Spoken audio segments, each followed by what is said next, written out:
Welcome to the ET Stand, the Cronulla Sharks fans podcast. You idiots. I'm just laughing at these clowns just trying to make faces at me in the background. On this episode of the ET Stand podcast, we are going to work out why stuff at you idiots. We're going to try and work out what a dynasty is and if the Cronulla Sharks can ever build one of their own. We're just not content with one premier. These idiots in the background, I'm going to stop them from pulling faces at me. Let's just bring them in.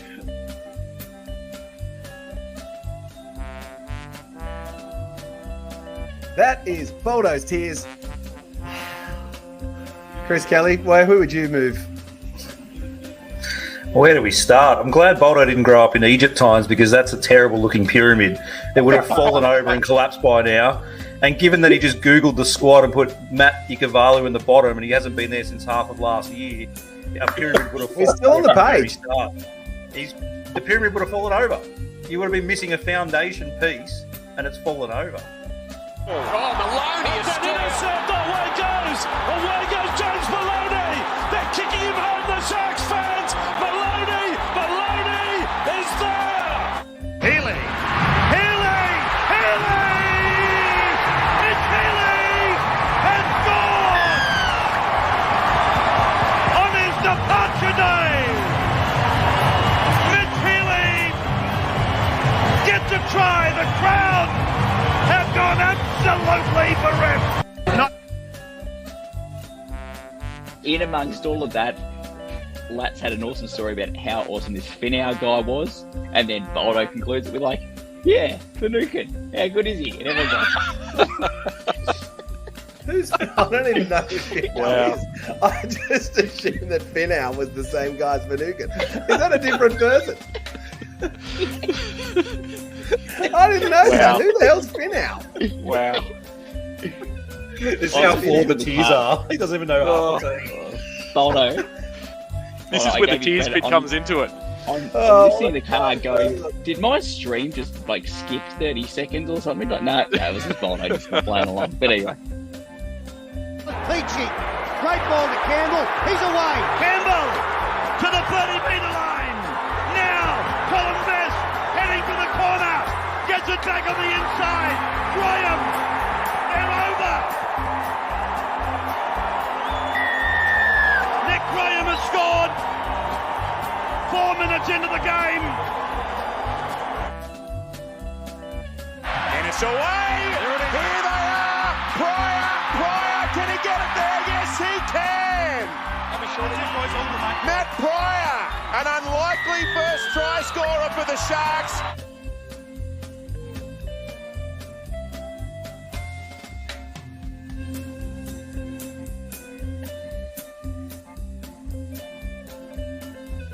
Interesting enough that the North Bears are getting that desperate.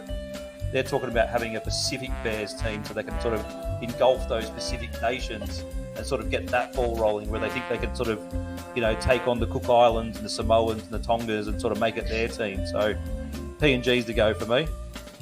I'm pretty convinced after that. All right, Franko, what do you got? Mate, can I rebuttal that, or am I giving a different answer? Go for it. Enough arguments on this podcast. Come on, you're going to throw out cans, and they're going to play out of cans. Ever. That is the dumbest idea ever.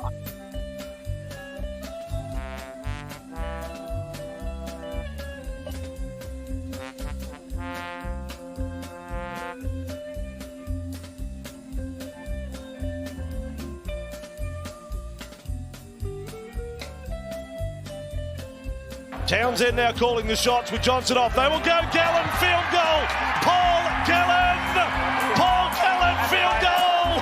That is amazing. That is ridiculous.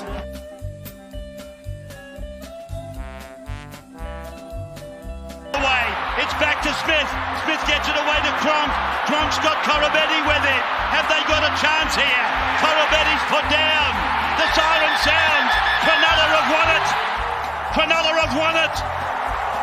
14-12. You can turn the light out now. For over 50 years, people have come to see the Sharks play. Talent, skill, speed, intelligence, elite level athleticism. That's not these guys. Biased, one-eyed, opinionated. More often wrong than right. They make up for their complete lack of talent with pure dribble, gibberish, and enthusiasm. This is the ET Stand Podcast.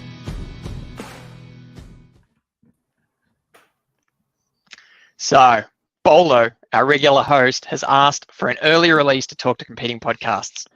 We've given him our blessing, so you're all stuck with me as host. Welcome to the ET Stand, the Sharks fans podcast where we let our talking do the football.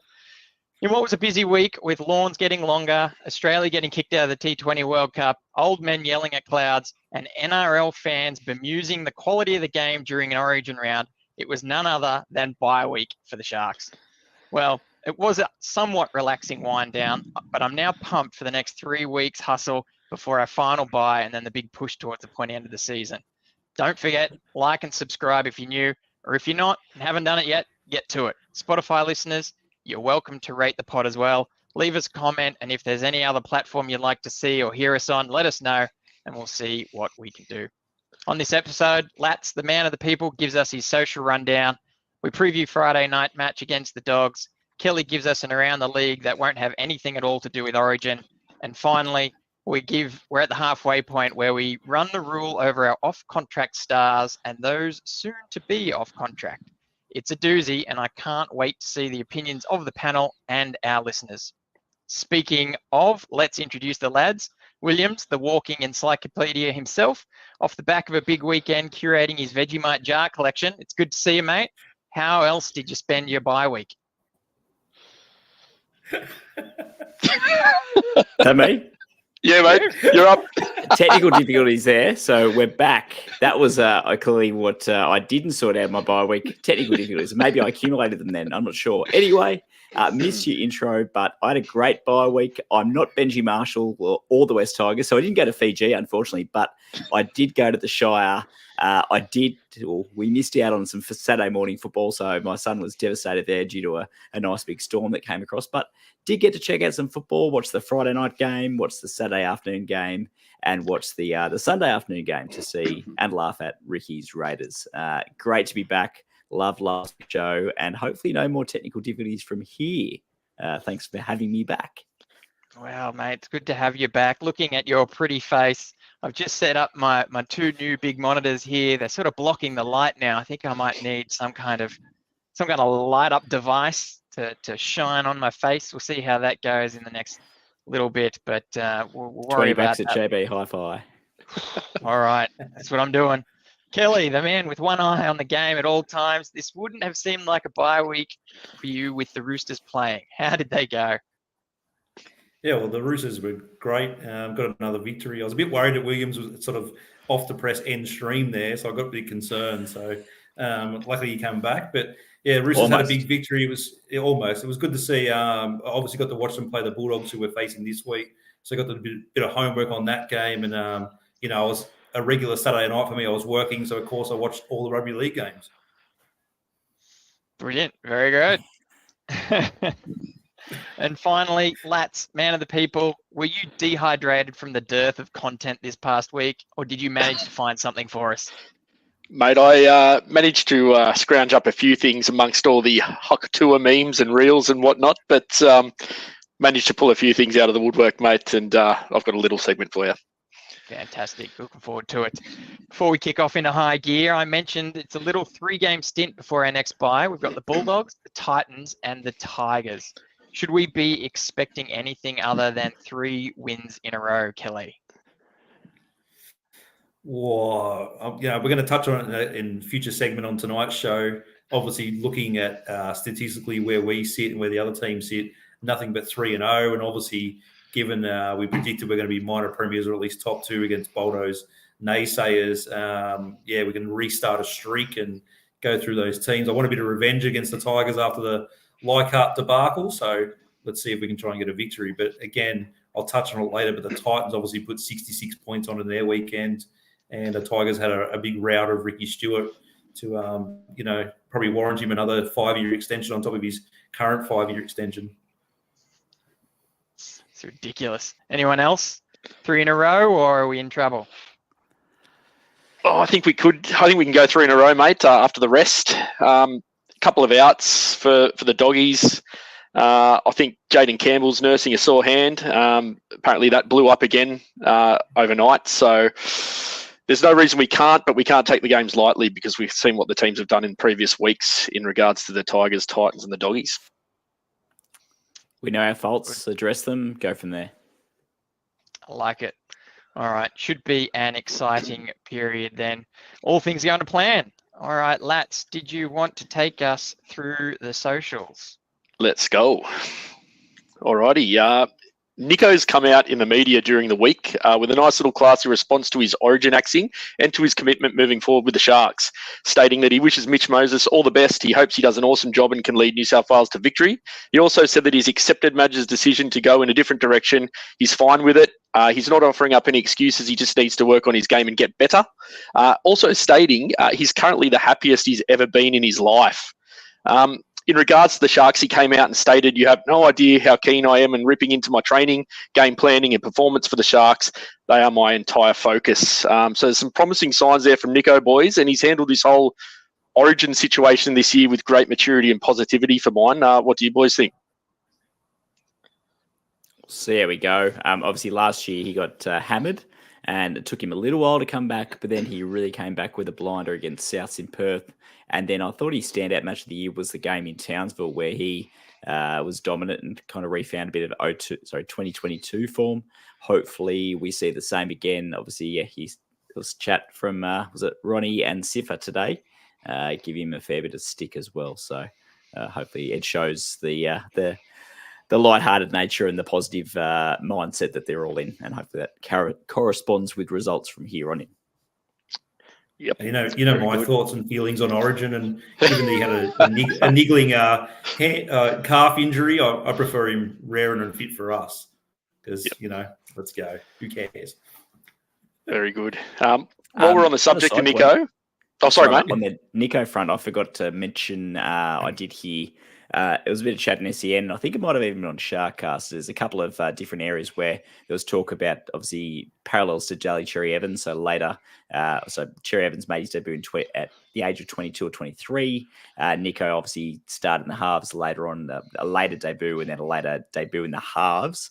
So he's only a third-year half. He's got a lot of development to do in that space. But also, Cherry Evans got hammered from pillar to post in Origin for Queensland. So there are some parallels there where players have been copped, been stamped with I think unfairly, but some quarters of the media and the fraternity saying, "Hey, Nico, never to play rep footy again, not a big game player." I think that he has the potential. Maybe he's just the wishful thinker in me going, but can turn things around, and later, whether it's later this year or later in the following years, really become the standout half we need him to be. Awesome. Fingers crossed that prevails. Mate, whilst we're on the subject of Nico, the club released earlier yesterday that Nico has been nominated for this year's Ken Stephen Medal for his selfless work off the field, especially in the mental health and Indigenous spaces. Voting's now open. Will close on July 1, so be sure to head over to the Sharks website, click on the link, or head to nrl.com/community and vote for Nico before voting closes in just under a week. Well done, Nico. Couldn't think of a more worthy recipient, to be honest. Did he win last year? He won a couple of years ago? Mulatalo won a couple of years ago, I think. Oh, sorry, okay. Righto. Sorry. I was thinking of a different. Although, didn't Hines win some NRL level medal? I can't remember. Dalian? Dalian? No, outside of that. For community work, outside of that. I'll look it up.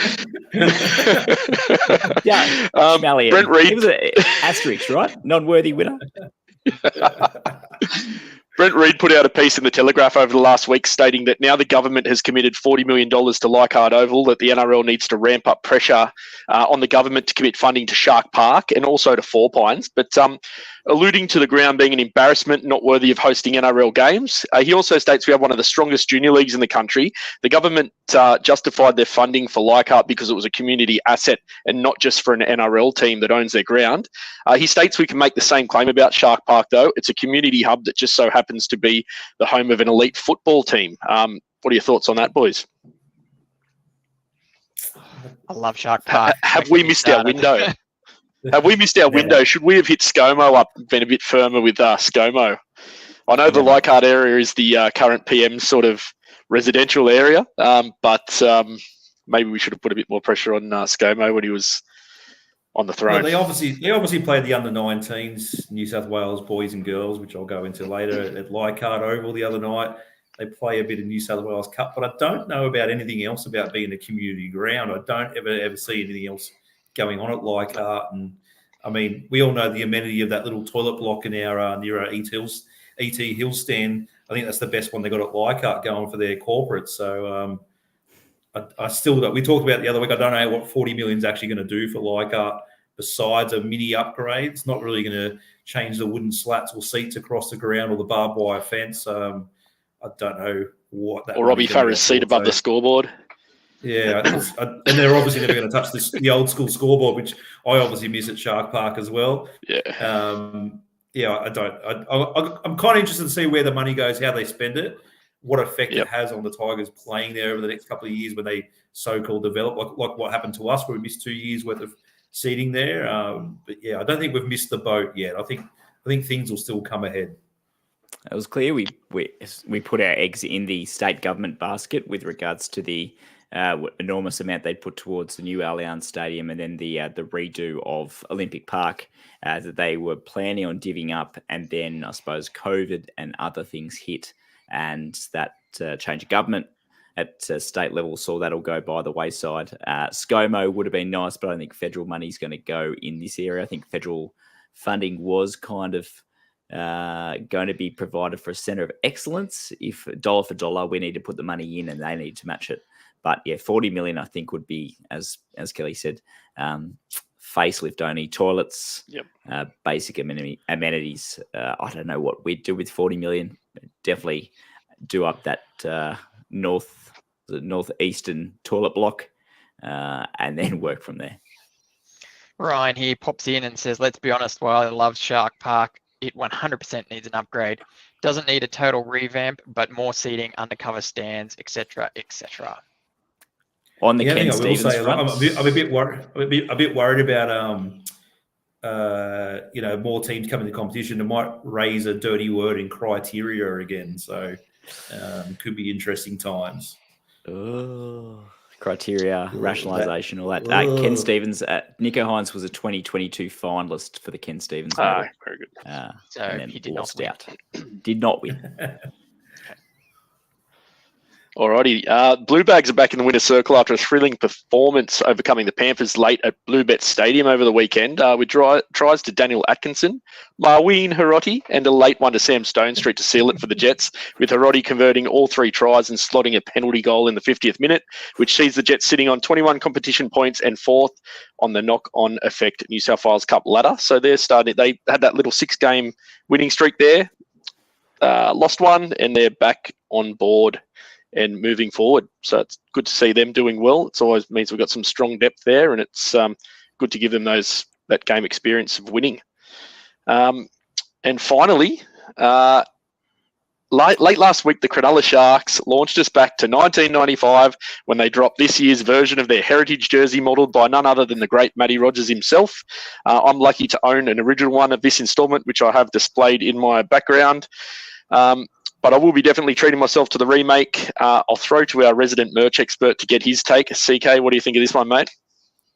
Oh, I think I dropped my phone when it got released. Like I was waiting for a midnight release of a game or a movie coming out. I obviously sent it to you boys. I've got Boldo trying to weave his magic, but this thing is spectacular. And of all people to get to wear it is Matt Rogers. You know, they obviously wore it at Karela where they had a golf day there a couple of weeks ago with a few celebrities. So good to see him get on board. And I do own one also, but I donated it to Ben McGrath on the 2016 grand final night to wear as good luck charm, and well worth handing it over to someone else. So he still wears it and still wears it to games. But I will be treating myself to one of these, trust me. She's a doozy. Hey, how fit does Matt Rogers still look? He looks like he would still run out for us. Well, he just did he just run the summit, didn't he? The summit, and he got gypped a little bit too. He dragged the girls along with him, and he got left with a 100k out of the 420k. So not bad for 2 weeks' work, 100k and a bit of TV appearance money. But yeah, he's looking good. He gets quite fiery on, as Williams knows, SEM with Sattler there as well. So he's obviously fired up for the Origin this Wednesday. Listening this evening, actually, on the way back from footy training, listening to him and ET. Unfortunately, not reminiscing about old times. I was talking Origin. But anyway, so you have the Rat and ET chatting mid-90s Sharks and Origin times. Good stuff, worth a... But I wouldn't say run off a listen because it's 98% Origin, 2% Sharks, or probably 1% fishing, 1% Sharks. But what I love about this jersey was the way the sponsors have given up their colours. They've gone black. They've really match it with Reebok. I don't know, given a choice, not bought into the Reebok mid-90s style. I think we did this one a few years ago, 2021 maybe, and there was different sponsors at the time and didn't look anywhere near as sharp. This is on fire. That's so good. Yeah, the only thing I've got is the emblem looks a little bit off. I want to see it in person to see how it goes, if they've adjusted. They've sort of bordered it, haven't they? They've put like a black border around it. But it just gives me that President's Cup feel, like just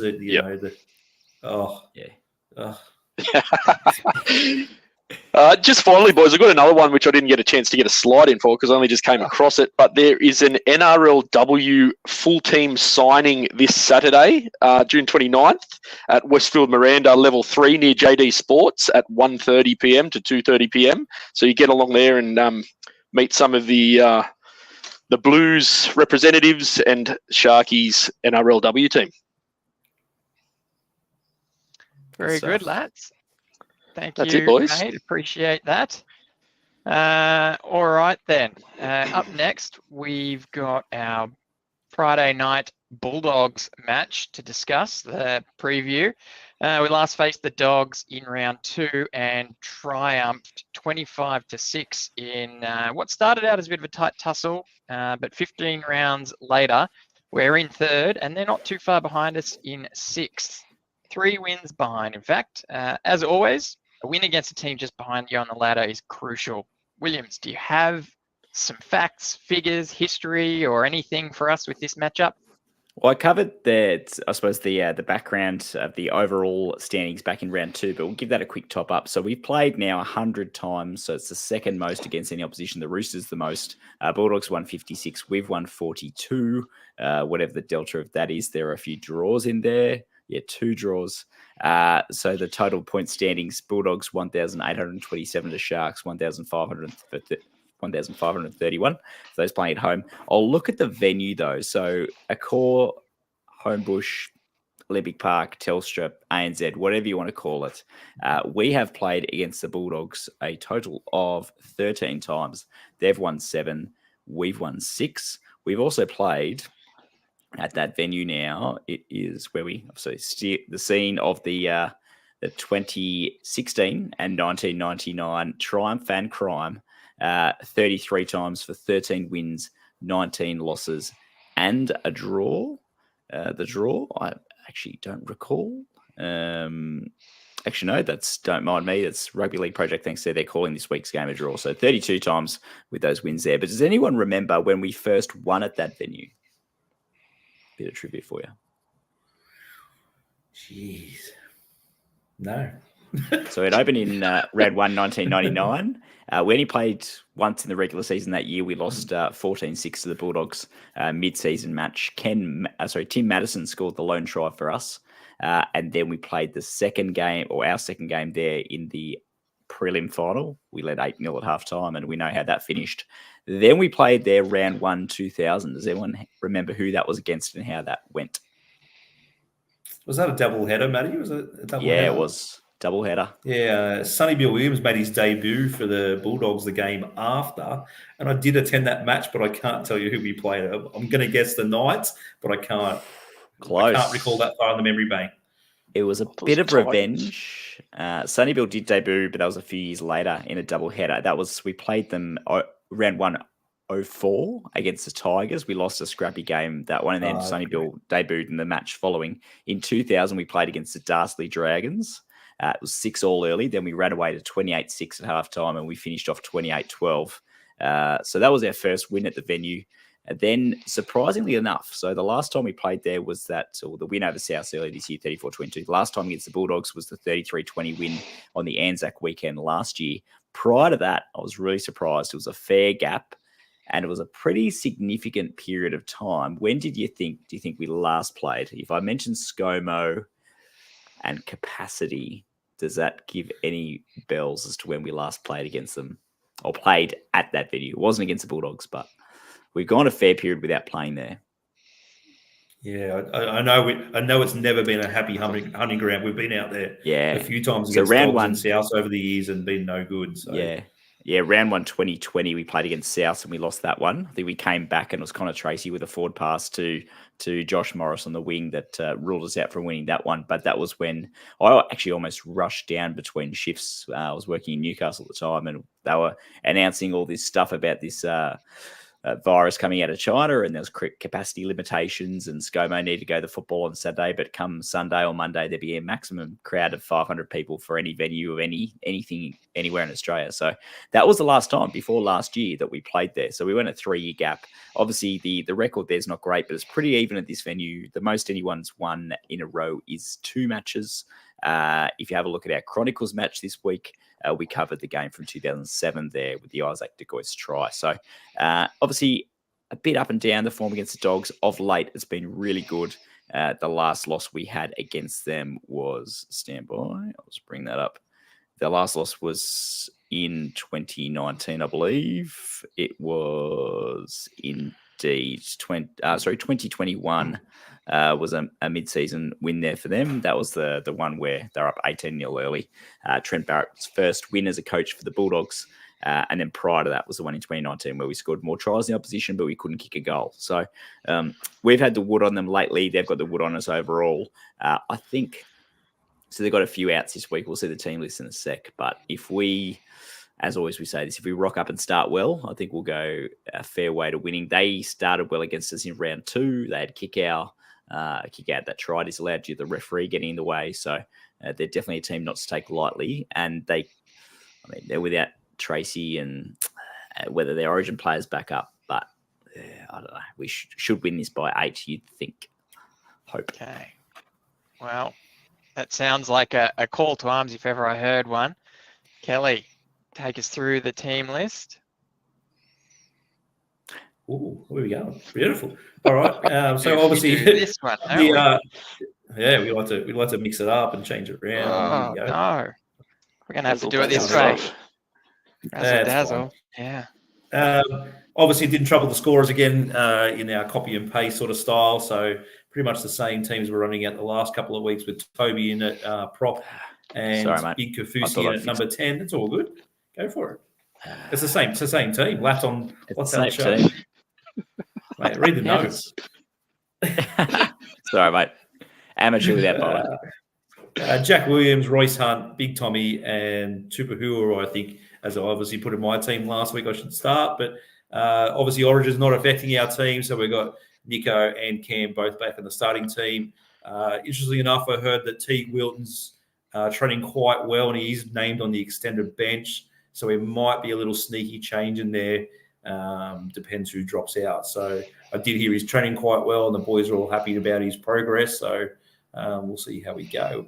Whereas the Bulldogs, if we flip over to that team, they're obviously, like you said, they lost Connor Tracy on the weekend to a sickening shot from Powgar and got sent off in the last 7 minutes. So he's out for his 11-day stand down. So they got Blake Taft playing in the fullback role. If anyone's seen Blake Taft play fullback, if Matt Burton was bombing towards him, he'd be in big trouble. So I'd like to see Nico and the trial.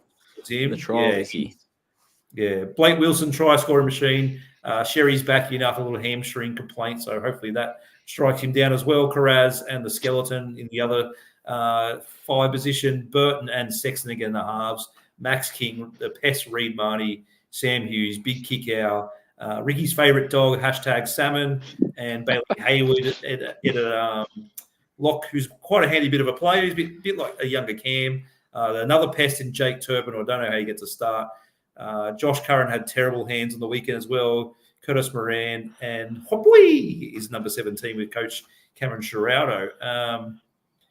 I'll just flip back to the Bulldogs page. So like I said, a couple of changes there. I did watch that game quite intently. It was pouring rain at our favourite ground of Gosford, Matty. A lot of rain going on. I think Curran had about 4 drop balls. The Dogs were going sideways all night against a Roosters team. Big Wera Hargraves was fired up and wanted to fight everyone, including his teammates. And scarily, the Dogs had a two-man advantage in the last 10 minutes and did not score a point. So there's still a bit of what about that hit? What about that hit of Skelton's on Ponga? Oh, Skelton on Ponga. Something we're going to have to watch for. Yeah. I think that's probably why he had Hyde. Connor Tracy is probably still concussed. That just took it out of him, didn't it? Sniped him. That was take it easy style stuff. He actually bent his back, got it right, was onside, unlike the Dolphins player on the weekend, and actually got it right. Crichton is on the extended bench, so it's just wait and see how he gets through Origin, or if he's going to be rested, because obviously players are coming back from Melbourne, so it's a little bit tough to go from Melbourne on a Thursday back into a Friday night game. So again, luckily we're not affected by Origin. We don't have to worry about travel and recovery and things like that. So we'll see if this team is the one that's understood. Taff is underrated, says our coach SJD. Look, I don't not agree with that, but Taff at 6 and 7 is a lot better than Taff at 1. Yeah, he has shocking under the high ball. If you think a few other blokes aren't great, he's been having a horror. So I'm surprised he actually got the gig, but that's what they wanted to go. So Peter Hall's come through and said, I hope Hunt smashes Sherry. Well, Rami and Noodles has already come out today and actually said that he wants to line up against Sherry. So we'll watch this space and see if we can test him out. So Sherry didn't play against us last time, did he? I think I'm just going to No, he still hadn't got back in the team. He's been in and out with a few injuries. So I'm predicting a nice, comfortable 6 to 8 point win for the Sharks. The Dogs are very much like our older teams, where they like to just go down drag a team down, have an arm wrestle. They did against all their opponents. Like I said, they were a bit flat sideways against the Roosters, but I think our class and speed will be a little bit more. I know Reed Marty tried to get into Brayley last time. I don't think he's going to fall for that again. I think it's a bit interesting. Hamanueli not named anywhere again this week, so not named on the reserves, not named for New South Wales Cup. He did play for the Jets during the bye week, and by all reports did quite well. So again, I'm not too sure what the case might be there, but I suppose it's maybe some injury that flares up, or needs to be on light duties to continue. But it's a bit of an odd one. Does anyone have any finger on their pulse there for what's going on with Ueli? It's a funny one, mate. Just these little ins and outs and sneaky little things, and they're not speaking to it in the media. So I don't know if it's something they want to keep under wraps, if it's injury related or not. I don't know, but it just seems like a bit of a strange one for mine, mate. Yeah. Tobias here says, "What the heck?" With what? I'm assuming he's a bit upset that Ueli's not playing either.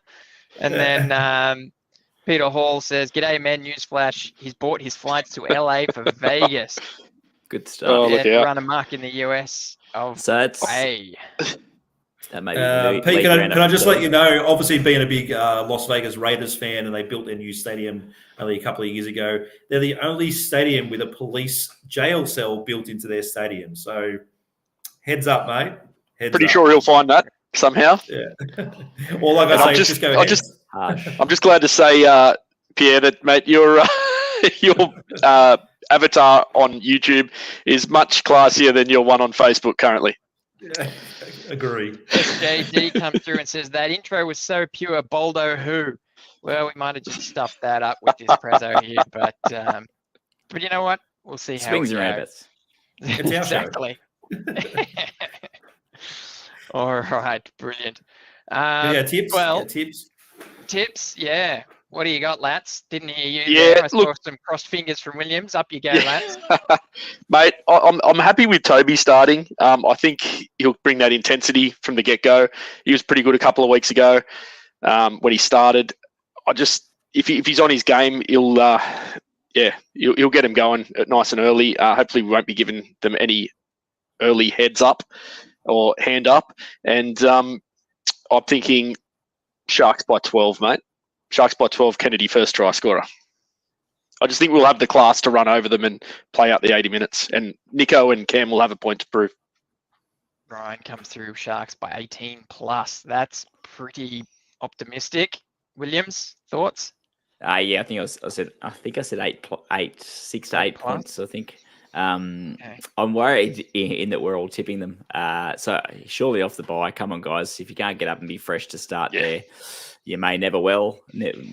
So yeah, start. Pretty sure Boldo would have picked the Dogs as well, guys. Just putting it out there. I just got a text here from Boldo.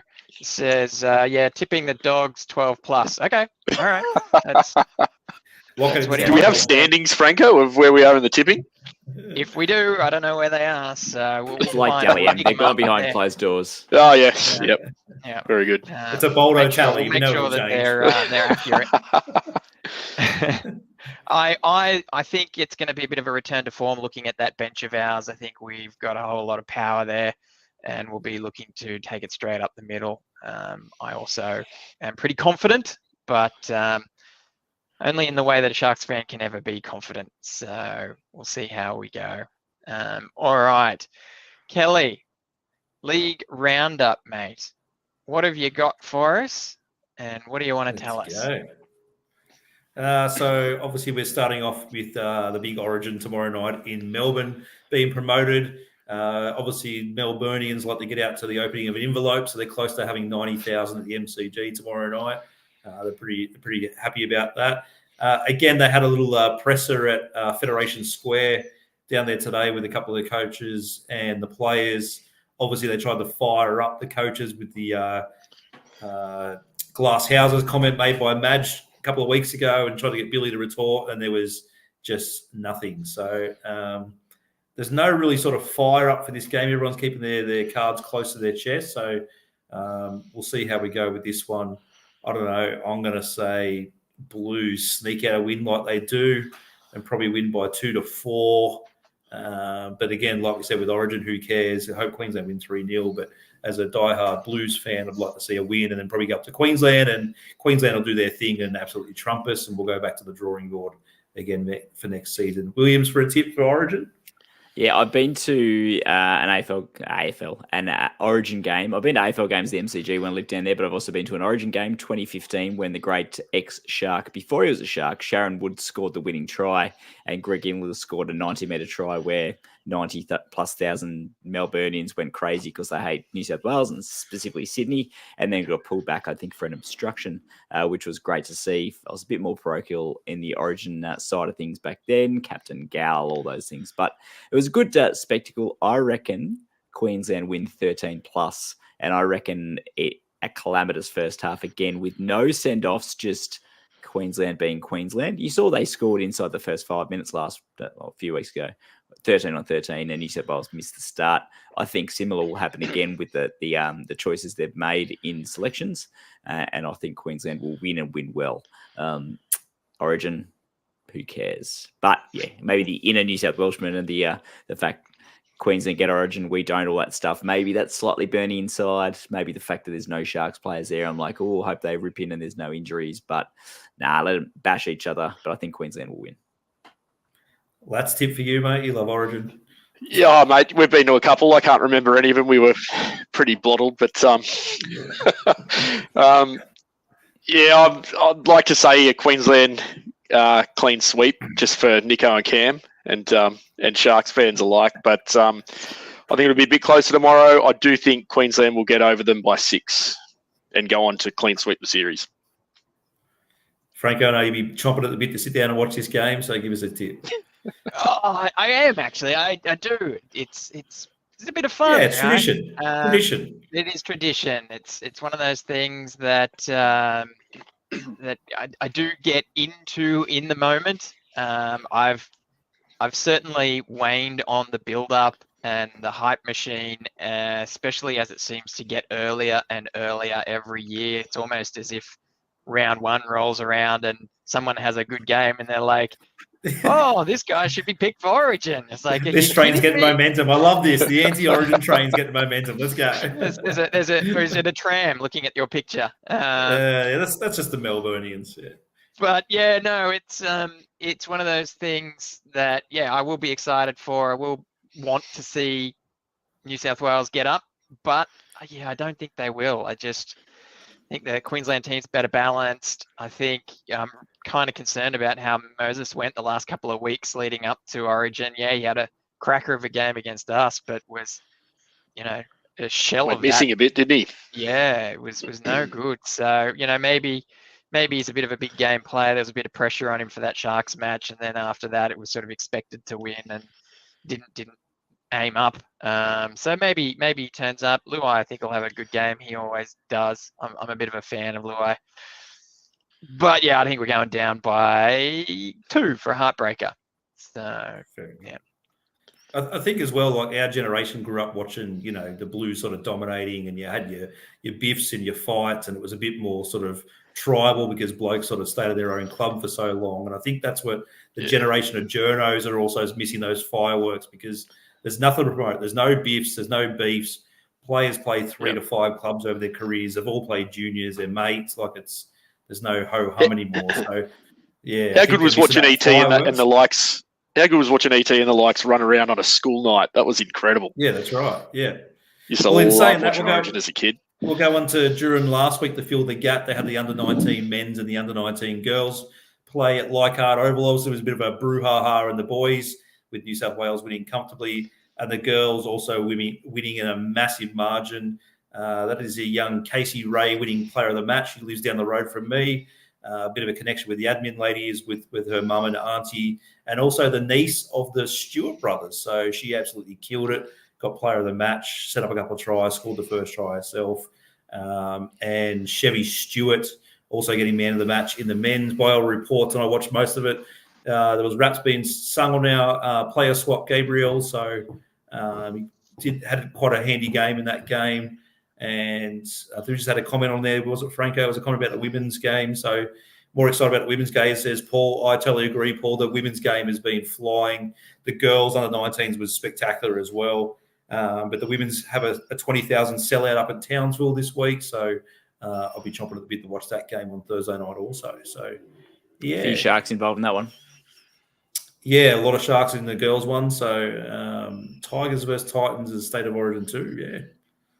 I agree. Yeah, well, I mean, Chevy's a local Sharks junior, so one we couldn't keep and lost to the Raiders. Good to see him going well, but it's a shame to not see him go around in Sharks colours. Obviously, as I said, can't keep them all, but yeah, good prospect. Maybe we'll finally see a local junior in Origin and not just a Sharks player in Origin.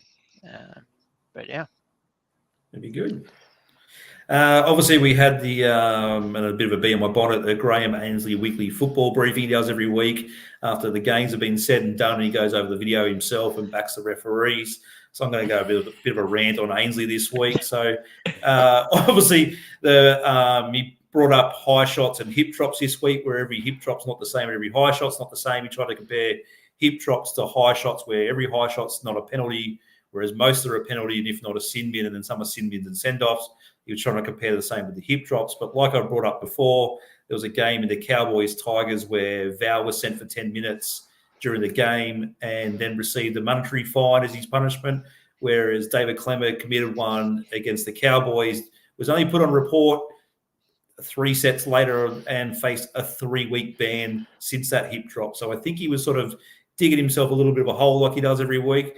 He also came out to defend the decision against Roger Tuivasa-Sheck, which was in the Titans-Warriors game, where he picked up and drove a player one-on-one in a perfect copybook tackle, which I absolutely lost it. There was actually a penalty. The referee stopped the match for a moment and then said, you know what, you can go for 10 also. So a lot of confusion reigned there. Ainsley obviously does his weekly briefing on a Monday or a Tuesday and tries to explain how good his referees were. The decisions were absolutely correct, but I think everyone's just getting sick of hearing the same sort of thing. And, we've seen other coaches come out and say it. They can't wait to hear these presser where they just say, oh, we're sorry, we made a mistake when you guys lost by a couple of points. So Williams, thought on the tackle first. The Roger tackle Tuivasa was a great said, tackle. yeah. I can see these days the potential, given that there was a lifting element to it. Penalty, I think that a penalty was harsh. A sin bin, absolutely not. And I heard Vossi and Brandy talking about that one this morning on the Annesley weekly thing. I think it's just a complete waste of time. Yes, like it's no consolation if he admits at fault. It's really no consolation even if a referee gets dumped. And I remember referees used to get dropped a lot more regularly. What's his name? Mogzine Jatwad and Kelvin Jeffs used to be just on a revolving door in and out of first grade. But these days, it just doesn't seem to happen, even with howlers. The fact that Ashley Klein is the Origin referee shows that there's still some issue with the referee ranks. I know that referees like Matt Check-in or Chechen and a few others have left because of perceived, I suppose there was I think some of them even said nepotism at the time with the brothers in there and different political campaigns. The fact that Adam G is not there is an absolute travesty. He's the one referee with the feel for the game, and he's highly regarded amongst the players as well. I don't know if there's no Rugby League Week polls anymore, but I'd say he's the modern day Bill Harrigan, and doesn't even get a look in yet. Klein is constantly lambasted, and this is not talking out of school here, for the way that he talks to the players, the way that he carries on, the hows he makes it. Yes, they are all humans, but there are better referees out there, and just I don't know, the whole thing. Just you can't blame referees, but it doesn't help because all they're going to do is either go one way or the other. Annesley's going to back the decision, and there's going to be further outcry. I was going to admit they got it wrong, but not do anything about it anyway. It's just like, come on, guys, mistakes happen at both ends, both the players and the referees. Let's move on and do better next week. I don't think it. I did see a thing with Joey on the weekend. Joey John saying that the referees are there, they're watching every sort of moment. The bunker should just stay out of that kind of thing, unless it's something absolutely foul, like we saw with the Powger hit on Connor Tracy, and he's already made an opinion whether it's going to be a sin bin or a send off. He can then say, "Look, can you guys have a look at do you want to back my decision?" But I'm sick of seeing these ones where the game stops, like Flanagan sort of went down, and I saw one with the Roosters and Eels where sort of Gutham was pointing to his ear, and the referee like, have a look at it. Like the game should roll on, and I thought they brought in that rule. Unless it's going to be something put on a report, there's no point looking at it. It's moved to the side and play on. But now it seems it's getting a bit more soccerish where the painting's coming into it. It's getting a bit silly. So I don't know whether. And then again, you get this sort of dribble comes out with he sat there for 24 to 48 hours after a match, gets to watch it ultra slow mo, watch it 15 to 20 times, talk to his referees, and then come out and make a press conference. Like I don't think it probably rubs the fans a bit more the wrong way. Like I think it's just something they've got to just. I know that they want the referees maybe to face press conferences, and he's the sort of face doing it, but it's sort of like a bit more of an extra slap in the face. But Lats, what do you think on the bunker coming into foul play? Yeah, mate, I think it's ridiculous. I think it's over-exercised. What's the point of even having a referee these days if he's just going to get overthrown anyway by something that the bunker's picked up in slow motion or, just rugby league rules, they're so interpretive. Everyone's going to have a different opinion. And if the bunker's totally different to the referee's opinion, then it just adds that sort of, I don't know, that contrast. And it just looks amateur. No doubt Annesley will be coming out, throwing his weight behind Klein after, countless terrible calls during Origin. But yeah, mate, it's getting out of hand. I thought that tackle, the referee should have shaken his hand on just a good, strong tackle. That shouldn't have even been a penalty. It's outrageous. The game's going soft. It's just they're slowing it up too much with the bunker, and it's out of control. I believe that. So there's been a few talk. Sorry, Frank, a couple of bits of like chat about the Tuivasa-Sheck tackle and comparing it to the send off in Origin. It's like no, they're not one and the same. Yes, lifting tackles are dangerous. Was there an element of lifting in this? Maybe, but he also controlled it as well and stopped it getting into a dangerous position. Whereas any contact with the head, especially in such a violent manner, is not comparable, and it is a send off, and that was a send off years ago. So that I heard you say that. That's that adage of the game's going soft. Agree in some ways to some extent, like that one. Other ones too, though, it's definitely not. But the thing, not to take it on tangent, but where the referees are not held to account are the subjective ones. Like so, the six agains. Obviously, there's carte blanche. Just wave another 6 again, and there's no scrutiny put on it whatsoever, and that's where it's so inconsistent, and that's what gets it. Gets the players offside, pardon the pun, in that they don't know how far they can go, and when a referee's just willy-nilly either throwing 6 agains or not giving them at all, they've got to find out what's legit and what's not, how far they can go with things, how far they can't. And then the flow and effect too is the speed of the game. There's no stoppages in which to really give the referees a chance to have a breath, let alone the players or scrutinise these decisions until you get to a Monday briefing like what we played the Broncos. I thought the guy was held for their first try, and there was no scrutiny on that whatsoever, even the replays. So it's where previously there probably would have been in a slower game. So it's pros and cons everywhere. Well, the ridiculous thing is, sorry, the thing that annoys me. The thing that annoys me is they get these little blitzes on these rules, like the disruptor. Like we're barely seeing disruptors now. Yeah. And no play, like the play's still the same. They're still disrupting, chases that are poking at the ball but we don't see it anymore. They're not blown. So it just goes to your point, Matty, where the players don't know how to handle themselves on the field or in attack or defense. Yeah, the first 20 minutes are so hard for a player to figure out what can they get away with the ruck, what can they get away from the disruptor, what's an escort these days, all those things. So, Franko, I cut you off there. Go. No, I've got nothing to say. I spat it out there in between lats. But yeah, I just think it's a bit of a lose-lose position for the referees, right? It's one of those scenarios that when they do a good job, they're rarely applauded. They sort of, blend into the background, which is probably what you want from a referee. But, anytime something goes wrong, coaches, players, fans are all quick to blame the referee. They are certainly in the middle of the game and certainly have a lot of strings to pull that can impact the game and how it flows and how it runs. But, they didn't have the Annesley press conference. The press blew up that there was nothing like that.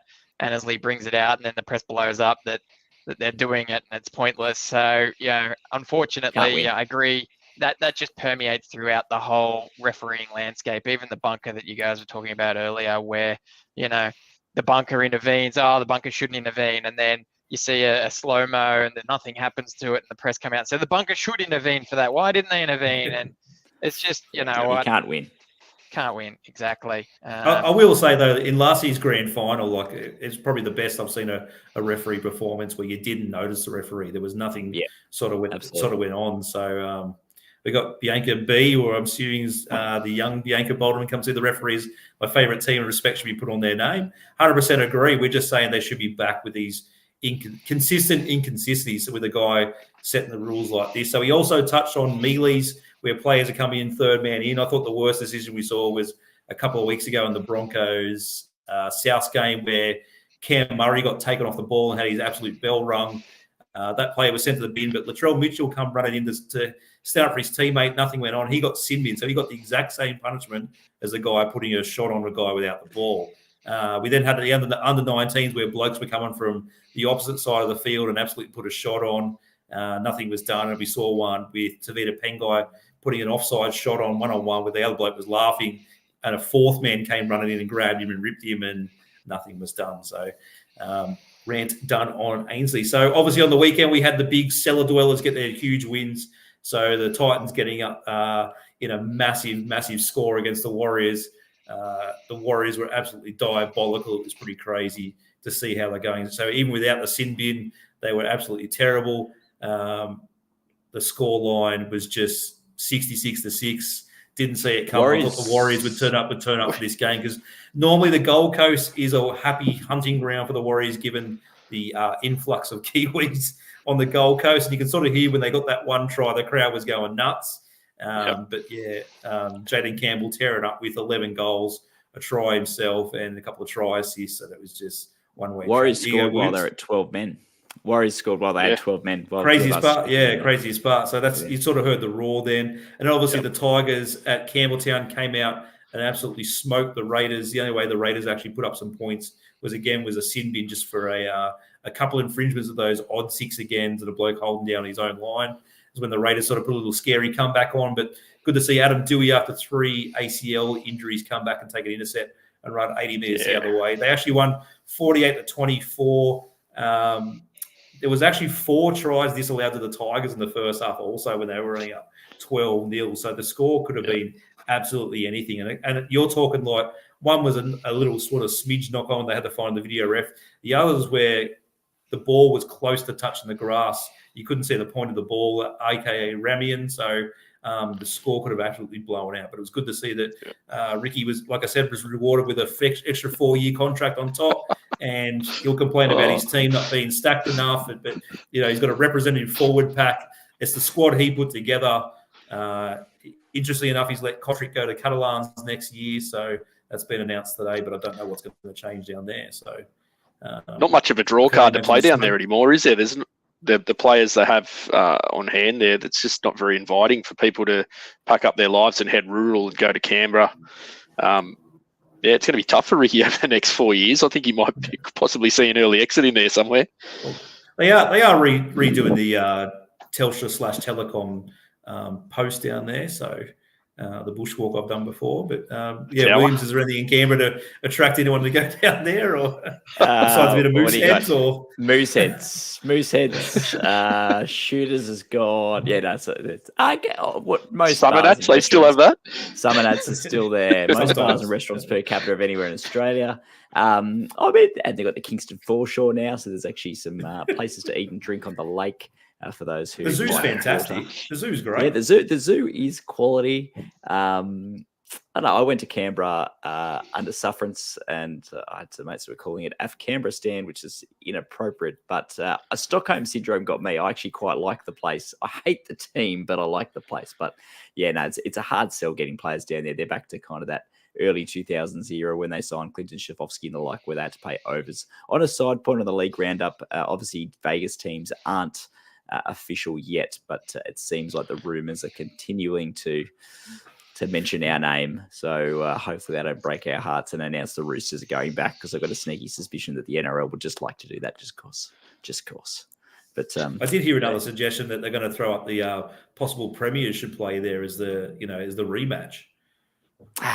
World Club Challenge rematch. Yeah. We'll get World Club Challenge. Premiers have the first round bye. It's a good segue. Said no.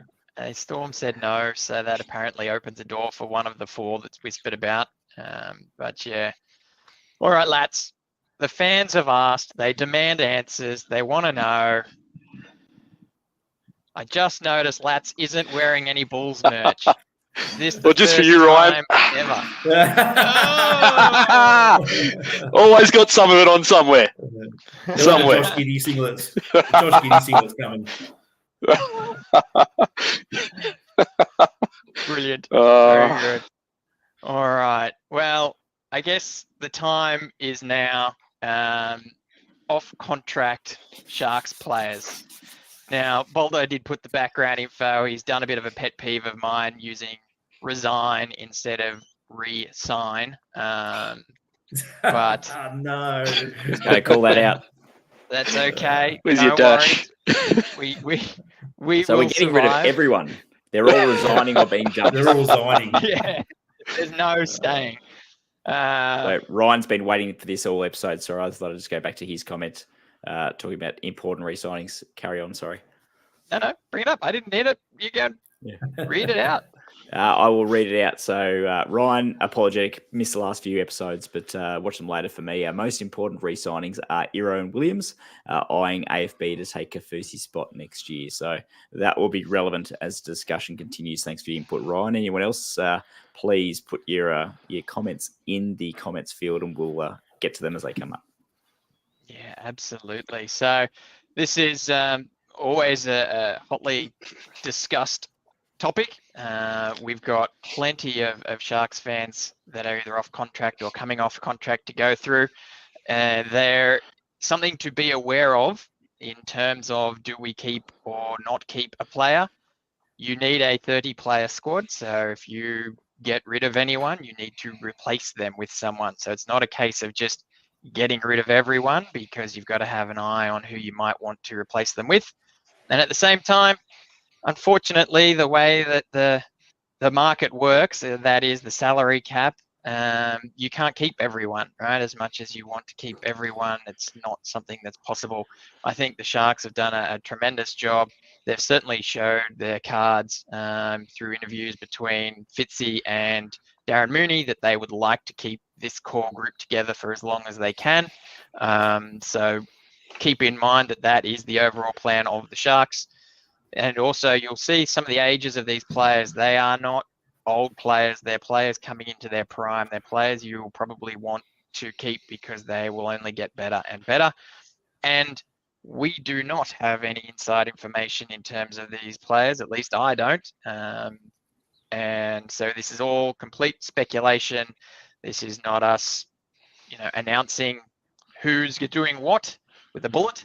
It's either speculation or hopes and dreams. And so with that, I think it's time to bring this one up. I thought we were announcing that we've signed Jonathan Thurston. That's very 2007 feels, isn't it? Big news back in the day. Big rumour back in the day. Massive rumour. All right.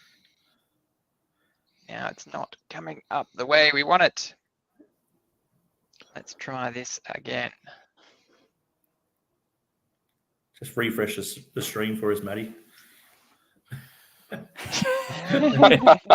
seen that happen before. Show us your stream. Show us Finish him. We just lost 4 viewers. I was going to say we're gusting our top viewership there, but where are we?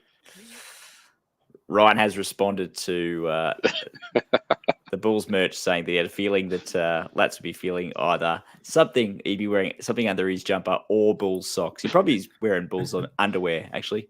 But I don't wear underwear, Matthew. That is funny. Good thing we're up to 8:30. I wear boxes, mate. Bulls boxes. Michael Jordan. But in the meantime, I suppose with this, it's going to be an interesting chat. Here we go. Over to you, Franco. Whoa, over to me. Great. Don't want to finish your sentence? It was going to be keeping track of who we're keeping and who we're not. We're all going to be doing this off the top of our head as we basically play Wheel of Player Fortune. So whether we end up with a squad of 30, 25, 35, we'll wait and see. I don't know if anyone's keeping tally. I will try my best, but no, I don't think there will be an exact science in this.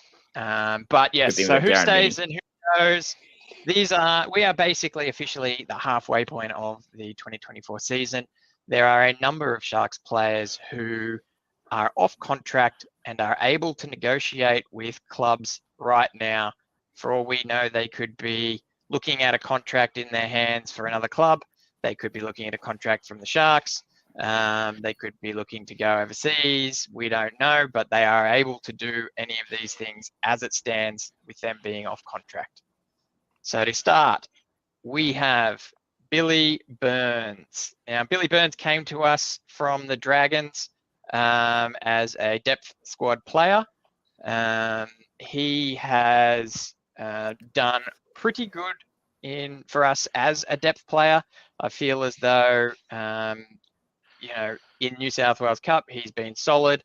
He did get two NRL appearances. One was unfortunately the West Tigers loss, but the other one was the come from behind 18-0 down Raiders game. So he's done pretty well for us as a depth player. Everyone can't be superstars. He's probably not on a lot of coin, doing a job for us. What do you think, Lats? Yeah, mate, I like Billy. He's good there to have there in depth.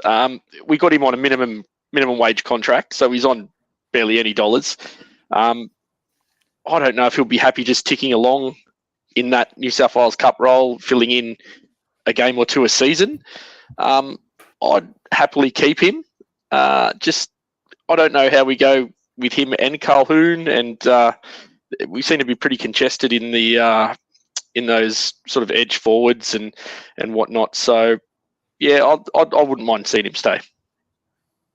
Yeah. I tend to agree. I think these depth players are needed. You never know; they might come on strong. And also, I think you'll find that ignoring the fact that he's only been 2 NRL matches with us. He had 5 NRL matches, I think, with the Dragons last year. He's been around the traps for a few years before then. He's 25. He's mature. He's probably a good person to have around the squad. So I think, we'll lock him in if able. Ryan himself comes in and says, keep Burns as a depth if he's on minimum wage. So, I think we agree there. All right, next. You look there too. He Max. was almost going to be used when we lost. So it was Colquhoun long-term, Teague with his injury. That really only leaves Talakai and Nikoro, and then and what Nikoro's copped a few suspensions and the like. So it wouldn't have surprised me if Burns suddenly catapulted his way almost into the starting lineup. Definitely past the bench. So definitely keep. Yep. Max Bradbury is a development player. You might remember that we got him from Newcastle Knights in a trade deal for Lockie Miller. So that's how Max came to us. He is still eligible for Jersey Flag and has been playing up in New South Wales Cup this season. Sort of both comps, but mainly New South Wales Cup. The stats you can see there, I have taken from the preseason cup match that he played because the New South Wales Cup stats are lacking. So where able, that's where I've grabbed those stats for people that haven't had an NRL game. He's doing well for someone who is still young, but again, development player, probably a project for Fitz that they must have seen something to get him into the swap deal with Lockie, and by all reports, a bunch of Newcastle Knights fans were a bit dirty that they lost him. I don't think he has hit the straps that we were expecting to see, but he's certainly solid, certainly doing a job. And these sorts of players, if you've seen something in them, it's worth giving them a go and seeing how far they can take their career. Williams, thoughts? So being a 20-year-old prop, that's very, very young in that regard. So I think if he's shown enough and he's playing up in New South Wales Cup rather than sticking to flag, and that he had that potential at the Knights. I remember hearing from them or that the rumblings that they weren't happy that they'd lost him as part of the deal. So keep him, I believe. Obviously, I don't know how much interest there is. So if we can keep him on as, not to say as minimum wage as possible, but keep him on those lower tier contracts until things start to show a bit more potential, then that's a win for us and maybe him.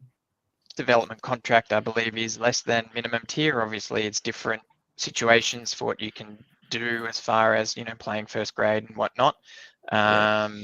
So certainly not expensive, certainly a project player, and if he wants to hang around, I think we should look at hanging on to him. All right, next, Mawini Hiroti. Now you will may be surprised, is actually on a development contract himself. So he went from being a top 30 player down to a development player this year, which personally I feel is a little bit of a kick in the pants. I think he's probably a better player than that. He's got enough experience. If you look at the positional capability there, he's listed on the website as a center, but if you go through his games this year, he's played center, fullback, wing, 5'8". He's goal kicking there. You can see he's nearly 90% goal kicker for the Jets. His one and only game for us last year, filling in for Mulatalo, I believe, against South. Yeah, he absolutely nailed it. He would have got it 1, 2, or 3 points from some pundits. I think he did really well. And if he's willing to hang around on the development contract, it just shows that he likes the club, and is willing to hang around and do what he can for the Sharks. Kelly, what are your thoughts on Hiroti? As much as I like to do this, I'm going to flip the script and kick it back to Lat, and I'll take the next one because we all know this is Lat's favourite player. So kick it off. Damn Lat. you, Kelly. Look, I was a massive skeptic of Marween's from what I saw from him early on in his Sharks career. He did, however, win me over in that South game. He showed he is NRL potential and would not look out of place there. His goal kicking's been immense for the Jets this year. He's scoring plenty of tries too, might I add. And yeah, I think he's the reason Jets have won a lot of their games due to his goal kicking. He's slotting them from everywhere. And yeah, you've heard it here first. I would like to see him stay.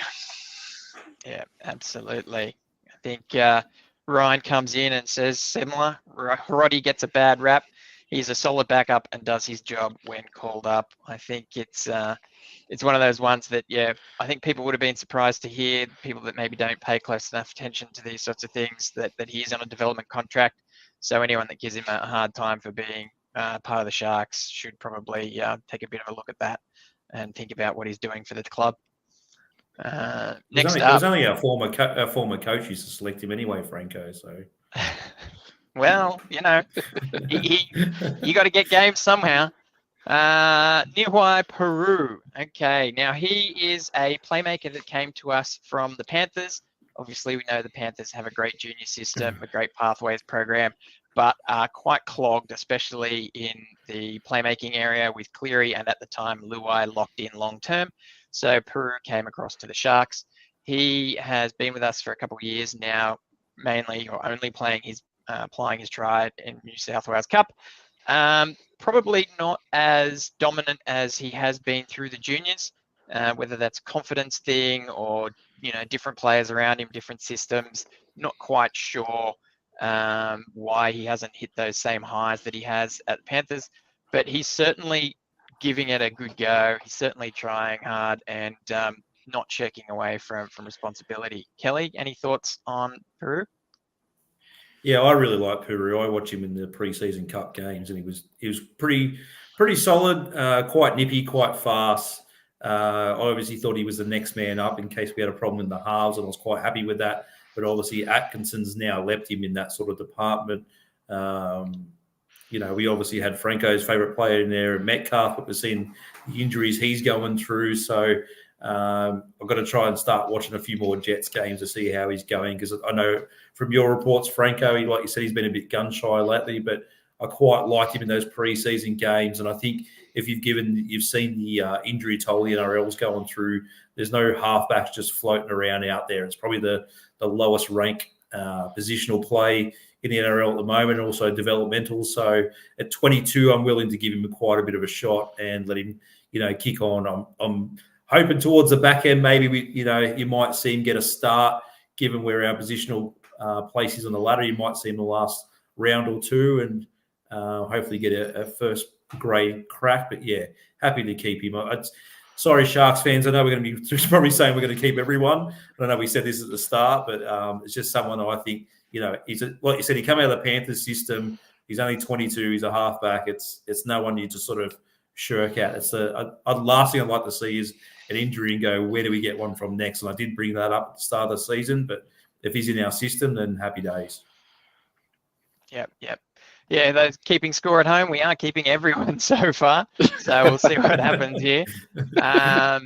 We're lovers, not fighters. Satini Takamo. Now, he's a young junior. He is actually in our top 30 squad, but still only a flag player. Those appearances there for the World Cup, he played for Greece and scored Greece's first ever try. So he is a wing centre, although he is lining up for Flegg in fullback position this week, I believe. So obviously there's some big raps on him within the club. There's, you know, one eye onto him, especially since he's in the top 30 squad. And I would say that, you know, with short of repositioning people, our depth in fullback is a little bit shy. So maybe that's one of the reasons why he's certainly got a close eye on him as well. There's probably not much any of us have to say on him unless you're close watchers of Flegg. But he is certainly, I imagine, probably one of those ones that had a multi-ratcheted clause in his contract that over time would bump up from development into top 30. As it stands now, we've probably got a scenario of see how he goes this year. There probably wouldn't be too many clubs looking for his signature, and see where both parties lie at the end of the year and look to keep everyone happy, or we have another young kid that's coming through doing better, I suppose. Watch this space, I would say, for young Takamo. Anyone got any opinions on him? None from me. No, Him down I mean, as a maybe, an amber. maybe, good try in yeah. the World Cup. Well, paired up with Billy Magoulias for Greece, I believe. Yeah. Jaden Beryl. Now, Jaden Beryl came to us from Queensland Cup. He is a Queensland Cup Player of the Year, similar to Toby Rudolph. Played his trade up there. Late bloomer, came down to us. Obviously, we know we're short on hooking depth, but I would say that he has probably been leapfrogged by young Healy. Now, I couldn't find Healy's contract details. He's probably a development player.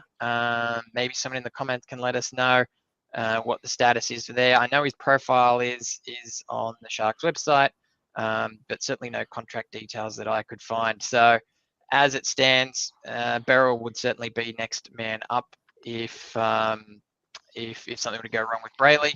But I do believe from a development point of view, young Healy is probably ahead of him with an eye to the future.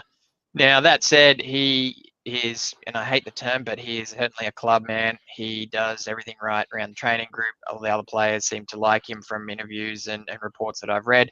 And, talking about young Healy, apparently he's mentoring him quite well and showing him tricks of the trade and going through the various things that he needs to learn to become a top flight footballer. I will note there, unfairly, it says 0 tries there in New South Wales Cup. I was a bit surprised by that stat. He is known for a dart and to score little sneaky tries here and there. I was sure he scored some tries this season, but our friends at Rugby League Project don't have any listed. And short of going through every individual game results myself, I was going to say I trust the guys, but I do think he has some tallies there. But normally a try scorer. Got any thoughts on this one, Williams? Yeah, interesting one. He came to the club. He was managed by Matt Rogers, actually, so that was part of the I think part of the reason why he came down here. As you're right, Queensland Cup Player of the Year as Brayley's understudy. We haven't needed to use him, I suppose. You're right. He played those preseason matches, looked all right there, looked capable, and I think at other clubs would have had his time in first grade by now. So good on him for sticking around and not. I don't know what other interest out there would have been, like Eero and players like that. I suppose you would keep him a bit longer as long as he wasn't holding up someone like Healy, given that he's 29. It depends what other interests there are around him. I don't know how many other clubs are. It seems to be a lot of up and coming hookers coming through. So I suppose if he wants to stay, we keep him. That's all I've got to add there, really. Having Brayley get the Iron Man of Iron Steel Boot award the last 3 years in a row of not missing a game. Touch wood. Touch wood, correct. So that doesn't help if you're the stand-in replacement. But he's like I said, he's doing his job and plying his trade in New South Wales Cup, available when needed, and certainly not complaining about it. So. Yeah, probably you're right, Williams. If he's not blocking anyone, he's probably good to hang around and see how he goes. Next up, we have a big one. This will get fans talking. Kale Iro. Now, Kale Iro has been in the squad for a while now. He has certainly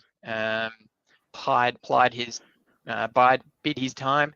He has been potentially shopped around before getting his shot.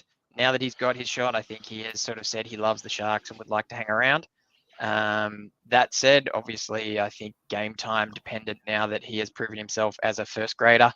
It certainly wouldn't be surprising if his manager is shopping him around to other clubs to try and get a deal, even if he was wanting to stay at the Sharks, to make sure he gets the most value for his player. That said, he's certainly proven that he is fit for first grade. There were a few naysayers before he got that shot, but he has come in and held his own. Kelly, thoughts? 100% yes. It's a must re-sign. I know there'll be a lot of clubs sniffing around because he's such a high quality player. Big raps, and a whole reason why we're probably sitting, not a whole reason, but a good reason why we're sitting so high up the ladder. He's slotted into a highly contested spot in a set of position over a bloke that, although only played one game of Origin, was selected for Origin and knocked him out of the spot, whether it was through positional change, coach's decision or not. Hero is that guy, needs to be re-signed. I hope it doesn't cost us too much. Although if a club comes knocking, I could see him go somewhere else. But I think given that he can see which direction the club's going into and given his start, you hope that loyalty gets repaid in some sort of way. So 100% for me. Yeah. Anyone else? Hopefully, there's talk in 2022 around signing the back five we had at the time, with most of them being off contract, and they all took little cuts here and there to keep the team together. So I know his agent will be doing the best thing for Iro and himself in the cut, or herself in the cut that they get. But hopefully they see the greater good of the team too, if they're going to keep everyone together, and that he's re-signed, not at the expense of anyone else in the starting lineup, or someone like a Stone Street or something like that. I think that, obviously he's played a lot more than I thought he would, and hopefully we can keep him around. Yeah, I'll throw a cat in the hen house here on this one.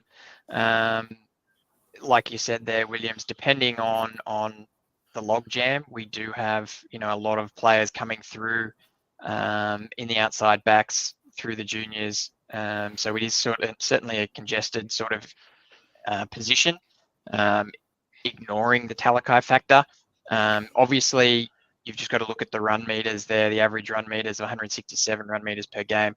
We know he's been doing that at New South Wales Cup consistently. He's been absolutely killing it at that grade. He is too good for New South Wales Cup. There's no denying that. And there's no denying that he is an NRL player with a long future ahead of him. Certainly needs to develop, though, in terms of his attack there. 1 try, 3 try assists, 2 line break assists. We have seen Ronnie's try scoring potential dry up since Iro sort of moved out there. Is a little bit of a concern for me. I do think he will get it, he will learn it, but at this stage, those average run meters that everyone is lauding is coming at the expense of setting up his outside men, because he is tucking that ball under his arm and hitting the line hard, run first mentality. That said, he's certainly a first grader. I think we're going to need to look at him. There's going to be an interesting one. Ryan comes through with a message here saying Iro is a must at the right price. And I think that's probably what it's going to come down to, similar to what Williams alluded to there, with the other players in the back five sort of taking their cuts to keep the team together. Yeah, we definitely haven't lost anything from him at the back coming out of our own half. He's constantly going looking for work. I was deeply concerned when Fitzy wasn't giving him a start at the latter end of last year, and he showed us what he could do in the World Cup. Love having him in the team. I think the guys love having him in the team, and hopefully repays that loyalty that Fitzy showed in him this year. Yeah. It's also funny, Franco. Like you spoke on, he's only got 1 try, and his stats are there. He's actually, he's been in my Supercoach team, but he's actually hotly contested in Supercoach because of those kind of stats, those runs out of the deep end, that grunt sort of stuff. He takes away from Ronnie sort of doing it and having those handling areas. And also, I think we've changed our attack a little bit where you're not seeing us go to Ronnie as much. You're seeing your T. Wilton short balls a lot more than I brought it up before. T's seen a lot more than Nicker areas as well. So maybe that's something to throw into it as well. But yeah, coming out of our own end, that's where he's strongest. It's those leg drives, it's those extra meters, it's that dirty work that he actually, for someone who looks flashy when he has the ball, he's actually better at that sort of coming out of our own end. So it's something we thought we'd lose not having Talakai in that spot and doing that stuff. But for a young bloke, he's doing that kind of thing. So get him. Yep. I think Yeah, for the he's certainly one of the few players that are off contract that will be fielding offers from other clubs. So I'm sure Darren Mooney and Fitzy are talking to him and trying to work out something. But it's certainly one of the players that will have a choice as opposed to waiting around and hoping that we offer him something. So is he off contract as of November 1st? No, right now he is off contract right now. Oh, right so, now. Okay, right gotcha. now. Yep. So he could have like I said, he could have a contract sitting there in front of him, ready to go. The Roosters do have 2 holes to fill. You're always looking after your first team, aren't you? Oh, you know when Uncle Nick comes with a checkbook, you're in trouble. So, or a brown bag, one or the other. How'd they go for Kyle Flanagan? Yeah. Jack Williams off contract. He is probably a bit of the ugly duckling, I suppose, in terms of the Sharks engine room. That he wasn't re-signed. Pretty much everyone else has been re-signed in some capacity, with Jack Williams still sitting there without a contract. Don't know if that is a scenario where maybe he has a handshake with Darren Mooney or Fitzy where he's happy with the club and they're not worried about losing him, so they don't need to offer him a contract, or if it's a sign of priority and what's to come. He is certainly a staple of the team. He's been in every game. He's a solid workhorse.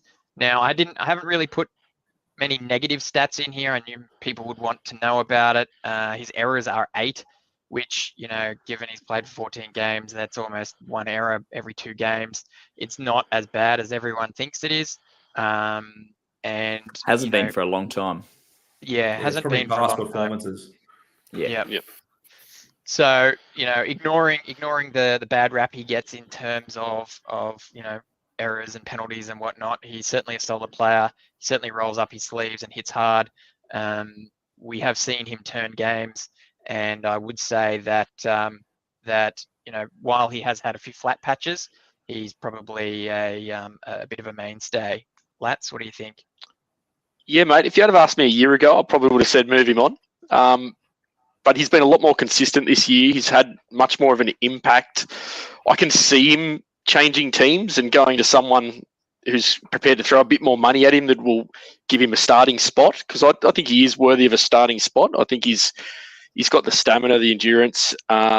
He's got a few little errors in his game, which he has worked on, as you alluded to earlier. But I'd like to see him stay. I think he's got to stay from what he's shown us this year. Yeah, all right. It's going to be a tight one because, as we will see, there's a lot coming, and AFB joining the fold soon enough. Yeah. Anyone else got any opinions on Big Jack Williams? I like his versatility. We've got him listed as a second row there, but he comes on often to replace Cam in the middle. He's got that versatility being playing at middle or edge. And yeah, he's improved. I thought it was a 2021. I think he was a standout for us, and then had a bit of a dip the last 2 years, and he's back again this year. Well, he has been named in the halves this year, so so he's versatile, isn't he? That was Todd Payton back in the day, I think, and Mitch Orbison in that grand final. There you go. Brilliant. All right. Next. We are at off-contract players with an asterisk. So Big Tom Hazelton has a club option, so in the Sharks' favour for next year.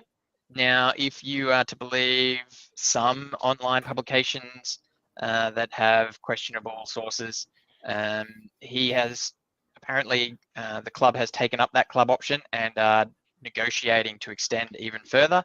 So this one might be a little bit moot. We believe he is locked down, but obviously it's a scenario of do we trust that news source? I couldn't find any other articles or anything to corroborate that. So, if we haven't taken up that club option, I certainly think we should. What do you reckon, Lats? God, you've got to keep Big Tommy, mate. You've got to give him what he wants. He's a cult hero. Fans will go to games to watch players like Tom Hazelton. And he has impact. I think he's better off the bench. I think he has more impact off the bench. He was found out a little bit in defence when he was starting. I don't know if he's getting a little bit tired early there with the intensity of the game early on, but you've got to keep Tommy Hazelton. You got to lock him down. He's a must. Yeah, I think a lot of fans would agree with you there, Lats. He's in good hands here if he stays, and I think we want him. So and he can find the try line too. So can indeed. I think this one's a bit of an open shut case. Next, another asterisk. Oregon Kaufusi. Now, Oregon Kaufusi, we have a mutual option with him. What's a mutual option? Some people might ask. Well, unlike a club option where the club gets a say, unlike a player option where the player gets a say, a mutual option means both parties need to agree. It's a bit messy, and there's not a lot of stats, data, history on how many mutual options are taken up in the NRL. However, in the US of A, where sports is certainly analyzed to the nth degree, in the NFL and in baseball, mutual options, there are stats, and it's basically nothing. There's no one takes up the mutual options. It's almost a handshake agreement that you guys will discuss the next contract, as opposed to both going, yes, we'll take it, because in very few circumstances would the playing conditions, the contract conditions match, that everyone would stay happy to just continue as is for another year. Someone will want to get something out of the next contract. So this is basically off contract, but with an option for Sharks to discuss before anyone else can discuss. In my opinion, I think he's been really good this year. He was a bit of a miss last year for me. He's been quite solid, but we did talk about Jack Williams and how he is a bit of an unknown in terms of future. I think it comes down to either Jack or Oregon Kaufusi, because I don't think we can keep both, although I don't see any reason why we shouldn't, except for 3 letters AFB. What do you reckon, Williams? It's a tough one. I thought that he improved this year, and he has. He's doing a job for us, but I also think too that AFB will probably end up replacing his role in the starting lineup.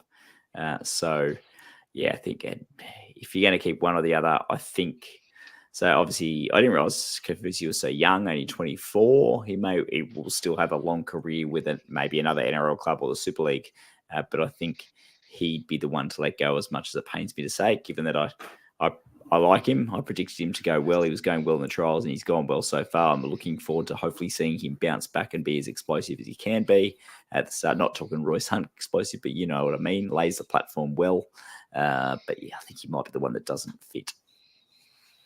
Yeah, Ryan's come through here, says Kaufusi is solid, but AFB is a massive upgrade to replace him.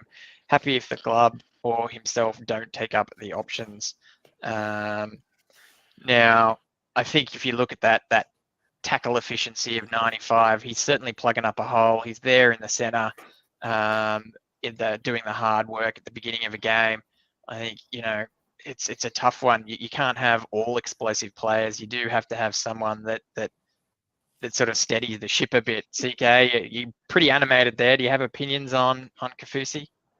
Kaufusi's our starting bookend with AFB next season. You got to remember, you spoke on Williams, sort of touched on it. He's 24. They got this weird thing where props don't mature till they're 26 to 28, and they start hitting their straps. You can remember, as much as AFB's a superstar in the game as a prop, he's not exactly a spring chicken.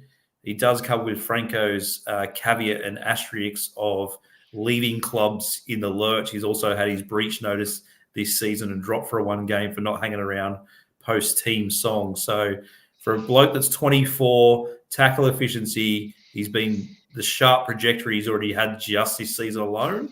he's got to stay. Like you know, as much as we like seeing Ueli come off the bench and have those explosive moments, and you like seeing Royce Hunt come off the back fence, this guy doesn't do it, but he goes, you know, unsung hero, tucks the ball under there, doesn't drop it that often, doesn't look for a silly offload, can score a try. He's the kind of guy you need in the team, and I think he's going to improve sharply over the next 3 years. So he's someone I'd like to keep for a long term. I honestly believe if he went to another club, we'd regret it. You know, it's something you've got to look at where AFB's got to be 28, 29 surely by now, maybe pushing more. You don't know if he's going to see out that contract. You know, it's someone, and I talked on it last week, it's someone you could see playing the first 15, 20 minutes and bring it on a Ueli or bring it on a Royce Hunt or bring it on a Tommy, and he goes back out and starts the second half again. He doesn't worry me when he's out on that field. So I think he's someone you really, really got to keep. It's a good point, Chris. You mentioned offload, Kelly. I think pretty sure he's our top offloader with 11 there. Yeah. I meant like silly ones. Cuthbertson. Yeah, not the old Cuthbertson, rack 'em up. Ryan had mentioned, valid point, CK, I'd prefer AFB and BHU as our starting props with a bench of Hunt, Hazelton, Williams, Talakai. Hunt, Hazelton, Williams, Talakai, I do like that bench. I think Hamlin Welly, we did sign to be the bookend with AFB, given that AFB played a role in keeping him. Hamlin Welly, he's got that whatever niggle it is that's keeping him in. Whatever it is, guys, he's not getting starting. He's not getting Newtown Cup. We're not getting economy out of him. There's something going on there, whether it's something off field or it's the niggling knee from last year. It's something worrying for a big guy like that might hang around or take a bit of time. Where you got this guy who's not, you know, he's not on $400,000. Like he was a developmental player who sort of come from Parramatta. And he's not going to cost us massive money. Like it's, you know, he's a strong prop. In regards to BHU, I find it interesting that if it is an injury, why would they be playing him in the New South Wales Cup? Yeah, that's got to be something else to it. But I guess the club will let us know when they see the times right. If it is something. Ryan's said hopefully that BHU will have the off-season to fix that up. I agree. I just think that BHU and Rudolph are continuing to have injury and fitness concerns. Where Touchwood, Oregon Kafusi is not. He's 24. Kelly, you've twisted my arm in this one. He was signed on the potential, and he was a bit of a dud last year, but this year he's really showing it. And 24, I didn't realize how young he was. If you could keep him on what he's on now and just go, hey, mate, bide your time. You're going to be our starting prop in 2 years' time for the remainder of your career. Hang in there. I think that would be a win for the club. Well, you know, he's come from Parramatta also, you know, a club right now who are coming last on the ladder statistically, and they got their aging forwards in Pulu and RCG. I guarantee they would have liked to have this bloke still coming off the bench for him to replace one of those guys. So, you know, we're pretty lucky to get him. Again, like you said, it was kind of like with Jack Williams, a sharp improvement, like a very sharp improvement. I had no raps on him last season at all, but I've said all season, you don't notice this guy. It's not like he's making massive breaks and he's killing blokes and he's dragging guys, but he's doing that job. And, you know, Talis touched on it at the start of this week saying that, you know, forwards don't get all the praises. I'll still go out and do 20 hit-ups and 30 tackles, but they don't get man of the match sort of, you know, props anymore. So they'll just do the same job, and that's all he's doing is mistake-free football and just going out there and bending the line, and that's all we need to start. Yeah. I think you've won me over too, CK. Starting to make for Origin and Kafusi. Let's go. All right, next, another Asterix player, Royce Hunt, allowed to negotiate. So he is contracted to the Sharks for next year, 2025. Technically not off contract until November 1st, but has requested the ability to negotiate, which Sharks have allowed. That's not to say that he is now a free agent. He is still contracted. Some people seem to forget that. If he does get an offer, he does need to come back to us with giving us the opportunity to counter offer, see what we have. And if he signs at this stage, he's signing for 2026, unless we agree to release him. So I know there's been a lot of chatter about, say, maybe going to Souths with Wayne Bennett. If they do want to try and get him early, I'm sure it would not be just a free ride. Knowing what the Sharks have done the last few with Connor Tracy and Lockie Miller, we would probably want something in return. Hunt has certainly been on everyone's lips the last few weeks. He's been on fire, absolutely ripping and tearing and giving it his all. Don't know if it's the Lats factor of now technically being off contract and putting himself in the shop window, but it's one of those things that, I all along sort of said I would like to keep him. I do think he's got that energy. I think he's shown it when he has a long stint of health and string of games together that he does a great job for the Sharks. But just to remind people who are jumping up and down saying he is the best thing since sliced bread, people were talking about getting rid of him when he couldn't, when didn't survive the warm up or the warming up on the sideline before going onto the field, pulling his calf. His running meters per game have certainly increased. So 49, 33, 52, 36, then 60, 84, and 74. So certainly recency bias there, but still a wonderful, wonderful player. But we've just talked about the logjam. What's best for the club, and is Reese Hunt it? CK, thoughts? I wish we could do a side-by-side with Kaufusi because you got Royce Hunt, who's 4 years older, and efficiency for tackles, line breaks, offloads aren't as great, but obviously hasn't had the same opportunity to start like Kaufusi. I think it is a bit of, hey, look at me, I'm coming off the back fence. I'm allowed to negotiate. I'll show you what I can do because everyone knows. But he is a crowd favourite. Everyone's loving what he's doing. He's part of this system. I think he's a bit of a domino where South comes sniffing around, but there's rumours that South are also sniffing around Jack de Belin, which may lead to Royce Hunt, Shane Flanagan come knocking for the Dragons. So, look, I don't think we'll be able to compete with the sort of prices if they're going to do it. I don't think Wayne Bennett, knowing him, he's not a sort of, here's the checkbook, come along to South, being he is 28. But, stranger things have happened. Would love to keep him if he wants to stay. But, yeah, I don't see him as a starting option, and I don't think anyone on here or any of our fans would say he's a starting option, which kind of nullifies that. But coming off the bench, he's quite effective. And I think it is a bit of that Lats factor. And like Franko said in the shop window, hey, look at me, I'm coming off contract, I'm allowed to negotiate. It's very, like you said, American sports style, where a guy's contract's coming, he's going to set the world on fire, signs a couple of years, and then who knows. So, again, like I pointed out, I wish we could side by side with him and Kaufusi, because I'll show you the stat difference in those two, and you'll go back to agree me with Kaufusi over Hunt. So, yeah, tough one, very tough. I think it's going to be too hard for us to keep him is the problem. It's not that I don't want him. It's more the keeping him. It's not as simple as a comparison between Kaufusi and Hunt. I agree with what you're saying, but it depends how our bench is going to be structured as well going forward, whether you have to carry or we need to carry a backline utility or use Talakai for that, or Talakai gets back into the starting lineup. And who have you got? Hunt's obviously a 20-minute prop. He's explosive at the moment.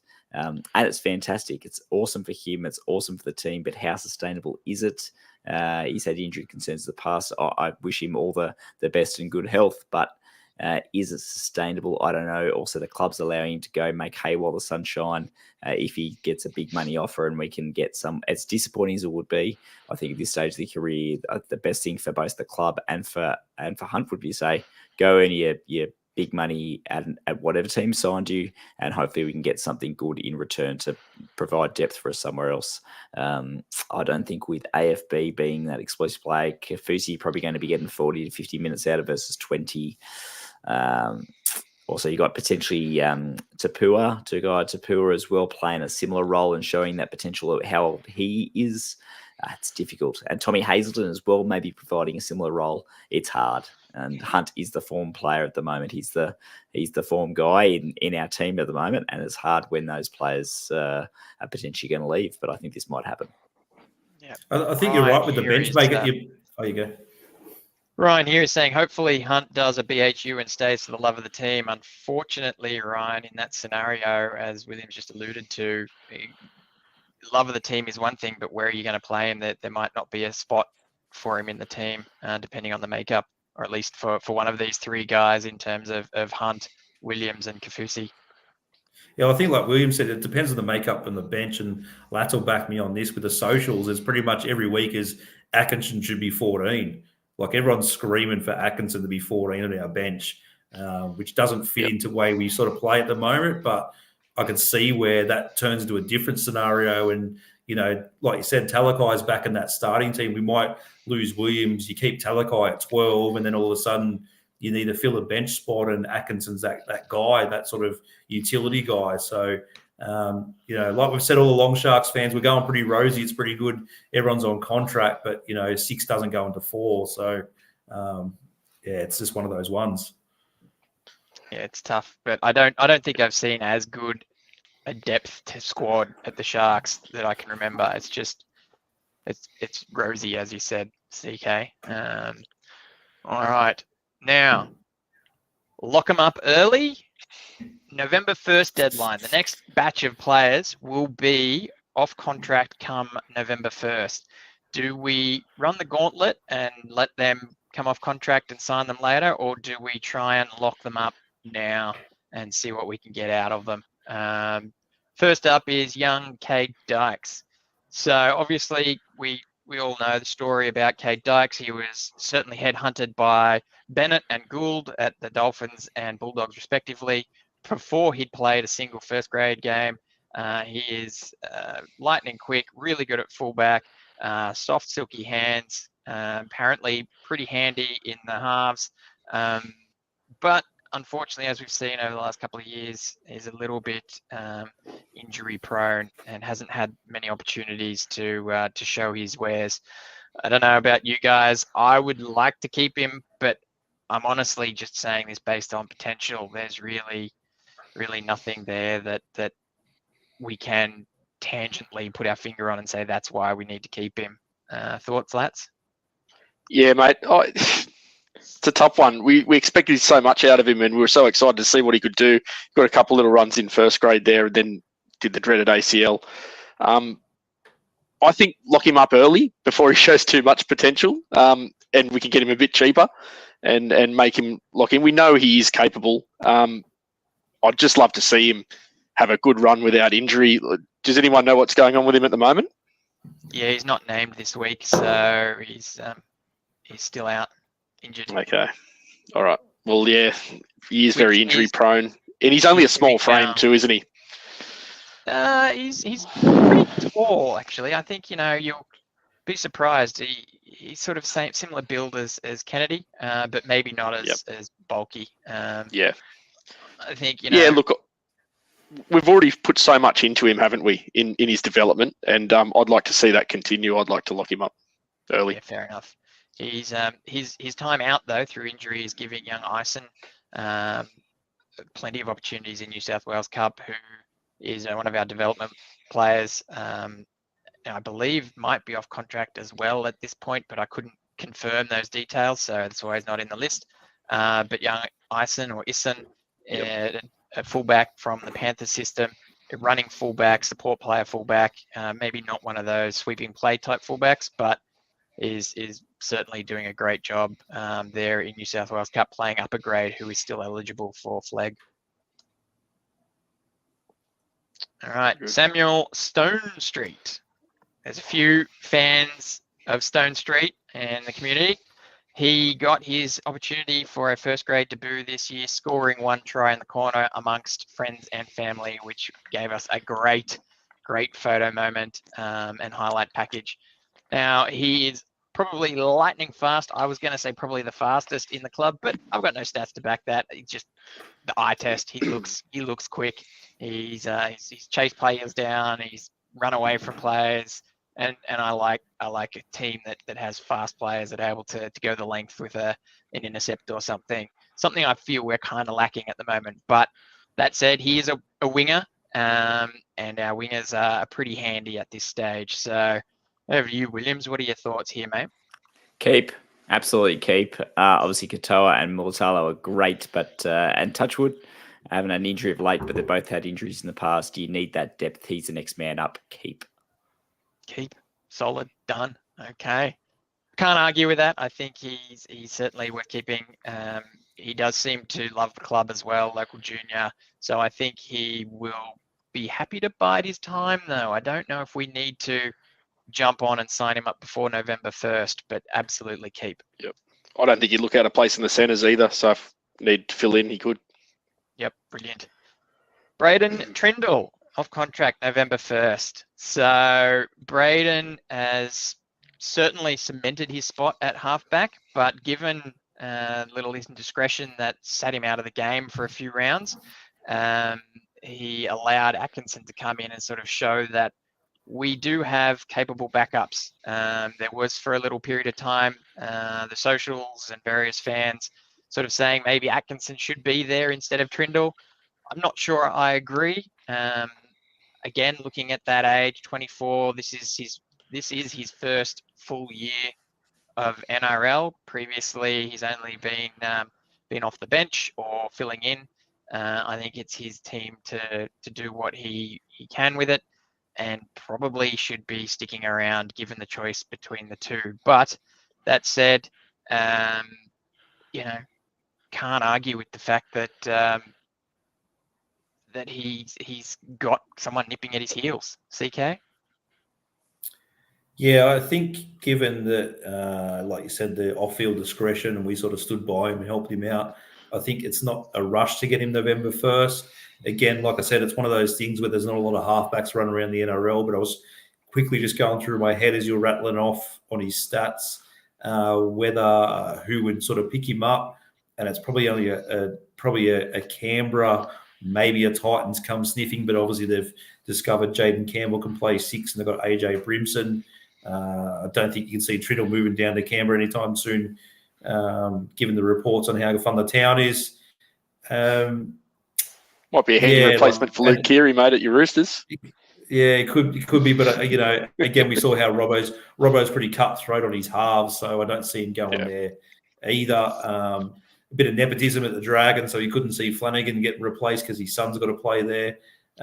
So yeah, I think it's a wait and see. I think he'll sign and stay and be happy to stay. So I don't think it's a rush. But yeah, we want to keep him, but I'm not going to quickly get the checkbook out now. It's obviously wait till the off season. Yeah, he has certainly showed that he's willing to wait and hang around the Sharks. So I think he's a bit of a keeper there, and not one that we need to sign up before November 1st, but certainly lock him up when the opportunity arrives. I like the fact. Sorry, Franko. I like the fact that he's got Atkinson nipping at his heels. In a way, it's bad, and it's a catch-22 for us because it shows other teams that Atkinson's a very a good half at NRL level, but it also keeps these guys on their feet, and we get more out of them. So it's a good problem for Fitzy to have. Him. We don't have better at the moment, and Paul and Narelle Wilson says keep as well. So he's certainly got his fans. Speaking of Atkinson. Boom. Also off contract November 1st. So again, not exactly sure. It's a scenario of need to pick one or the other. There's not much difference between them. I think there's 1 year difference there. It's certainly a scenario of Atkinson now has shown that he is capable. He might be on the radar of a few clubs as a depth player that maybe don't have as much depth as us, but considering he is the next man up, I don't know if there's many other clubs that he'd be willing to go to for a better opportunity unless it's starting. But he's certainly here, as I said, nipping at the heels of Trindle. What are your thoughts, Lats? Yeah, mate. We've got to keep him. Long term, I can see him being our starter. Maybe a few years down the track, I've got to lock him down, mate. Got to lock him down. He's shown what he can do single-handedly against Melbourne. What more do we need him to show us? He's performed, and I would not like to see him go. And I think he's more a probable fit for other teams, so I think we need to do it sooner rather than later. An interesting stat that I haven't put up here is Atkinson has 4 dropouts to Trindle's 1. Wow. So that's pretty cool. But yeah, Atkinson, I think hopefully there's not too many people sniffing. Like I said, I wouldn't be surprised if there was, but I would like to keep him as well. It's a bit of a keepathon at this stage, but as CK is saying, half-back playmakers, they're like hen's teeth. So if you've got one that can hold their own at first grade, you want to try and stick with them. It's At that interesting age as stat, well. though, Franko. Like, you haven't seen Trindle play by himself either, sort of without a Hines, whereas Atkinson did it. But again, it's kind of one of those recency biases, isn't it? Like, he's had an absolutely stellar game against the Storm, and then you go, well, yeah, let's sign him up for 5 years, and then. But again, yeah, he's 23, he's young, he's nippy. Yeah, see for sure. All right, another favourite, Tuku Hua Tapua. I'd just keep. He is going gangbusters. He's only 22. He's a man mountain. Between him and Tommy Hazelwood, I think they're going to keep people up at night. It is just a luxury, these two. I think they come onto the field and they turn a game. It might not be for long at this stage, but his motor's only going to grow as he sort of builds up that intensity and that engine for the game. What are your thoughts here, Williams? Absolutely keep at 22, and what he's shown, and how annoyed the Roosters were to lose him a couple of years ago. Keep 1,000%. And on a side point, unfortunately, I'm going to have to bid people farewell. I've got to deal with a sick child, but all the best with the re-signing of everyone, because it looks like we are needing to, speaking of the Roosters, speak to Uncle Nick to get that salary cap sorted, because I'd like to fit a few other players in addition to all of our superstars. But thanks, legends. I'll see you guys soon, probably with a thanks for hanging with us, Williams. Don't end Friday the stream, night buddy. after the match. Yeah, leave studio. Don't do it to him again. Please. Don't do it. Leave studio. Not end stream. Leave studio. Leave studio. Bye. See you, mate. See you, mate. Yeah, I think Uncle Nick might come sniffing around. It might be one of the ones they lost, given that Wera Hargraves is retiring, and a Lat sort of mentioned pre-show that Tupanua might be on the move and Crichton's going to get re-signed. So they're the only club that's sort of going to have a lot of gaps going into the off-season with somehow a lot of money, given they're dropping two of their superstar centres, a half and a front row who's been there, forever. They've got a couple of $1 million up their sleeve, and who knows what to do with their number 9. So, yeah, I think it's, if he walks and goes, it'll suck, but we want to keep him. Yeah, I think 100. This was one of those scenarios where he re-signed earlier this year, and I think it was a bit of a surprise to a lot of people. They sort of thought, well, he hasn't been setting the world alight there in New South Wales Cup. It doesn't seem to be in the frame for a first grade call-up. Even the preseason challenge, he didn't seem to, apart from 1 or 2 hit-ups, didn't seem to get everyone excited. But then when he got that opportunity, was it round 2 or round 4? He just made everyone sit down and take notice, and I think he's certainly one that we will look to keep for a very long time. I would probably wrap him up before November 1st. Yep, definitely. 22-year-old front rower. If I didn't say that, my son would kill me. Favourite player. I think because he's got the word poo in his name. I don't know, but yeah. Got Ryan here that says keep Tapua for sure. Next man up for our forwards. And Paul and Narelle Wilson kick in and say our new Snowden and Douglas. So, yeah, I'm thinking. I've actually got raps on him that I've got him over Ueli and Royce Hunt at the moment, which is kind of scary. There you go. He has so a lot of young. upside. So young. He's so young and doing what he's doing. Massive. If you guys haven't seen him go down and have a look at him in the flesh, he is a big boy. Nearly 2 meters tall. Yeah, he's huge. We missed and this he's one. Always hanging around signing autographs. Yeah, Peter Bissett kicked in and said halves are in short supply. I don't see a reason to let any walk. Atkinson has been great. So, yeah, no, I definitely a target to keep before November 1st, I believe. He's awesome and a good bloke. All right. Teague Wilton. Now, Teague Wilton, last time he came up to his contract renewal, was in a bit of a bidding war with a couple of other clubs. There may have been a little bit of a concern that he wouldn't hang around due to what happened to his uncle in John Morris being let go. But he did stick around. A lot of people tout him as a potential Origin star. Given that he had the,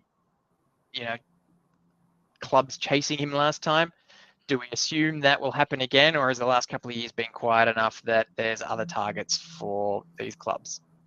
What do you reckon, lads? Oh, look, you've got to keep him. He's been awesome this year, Teague. I know he's hit a little bit of an AC joint injury. He's gotten through that. As Chris said, he might be even a little smoky to play this week. The impact he's had, he's sort of taken Nakora's role on the other side of the field and doing exactly what Nakora was doing all last year. He can find the try line. He's been solid in defence, can make plenty of tackle breaks. And look, he's got 22 there. And he's had a few games out. So lock him up early. Yep. Any thoughts, DK, on this one? 100% lock him down. It's like I said, there's a couple of clubs with some war chests still be lying around in obviously South. So I don't know what they're going to do because they've got contractors everywhere. But obviously the Dragons have got a war chest. The Roosters will have a war chest.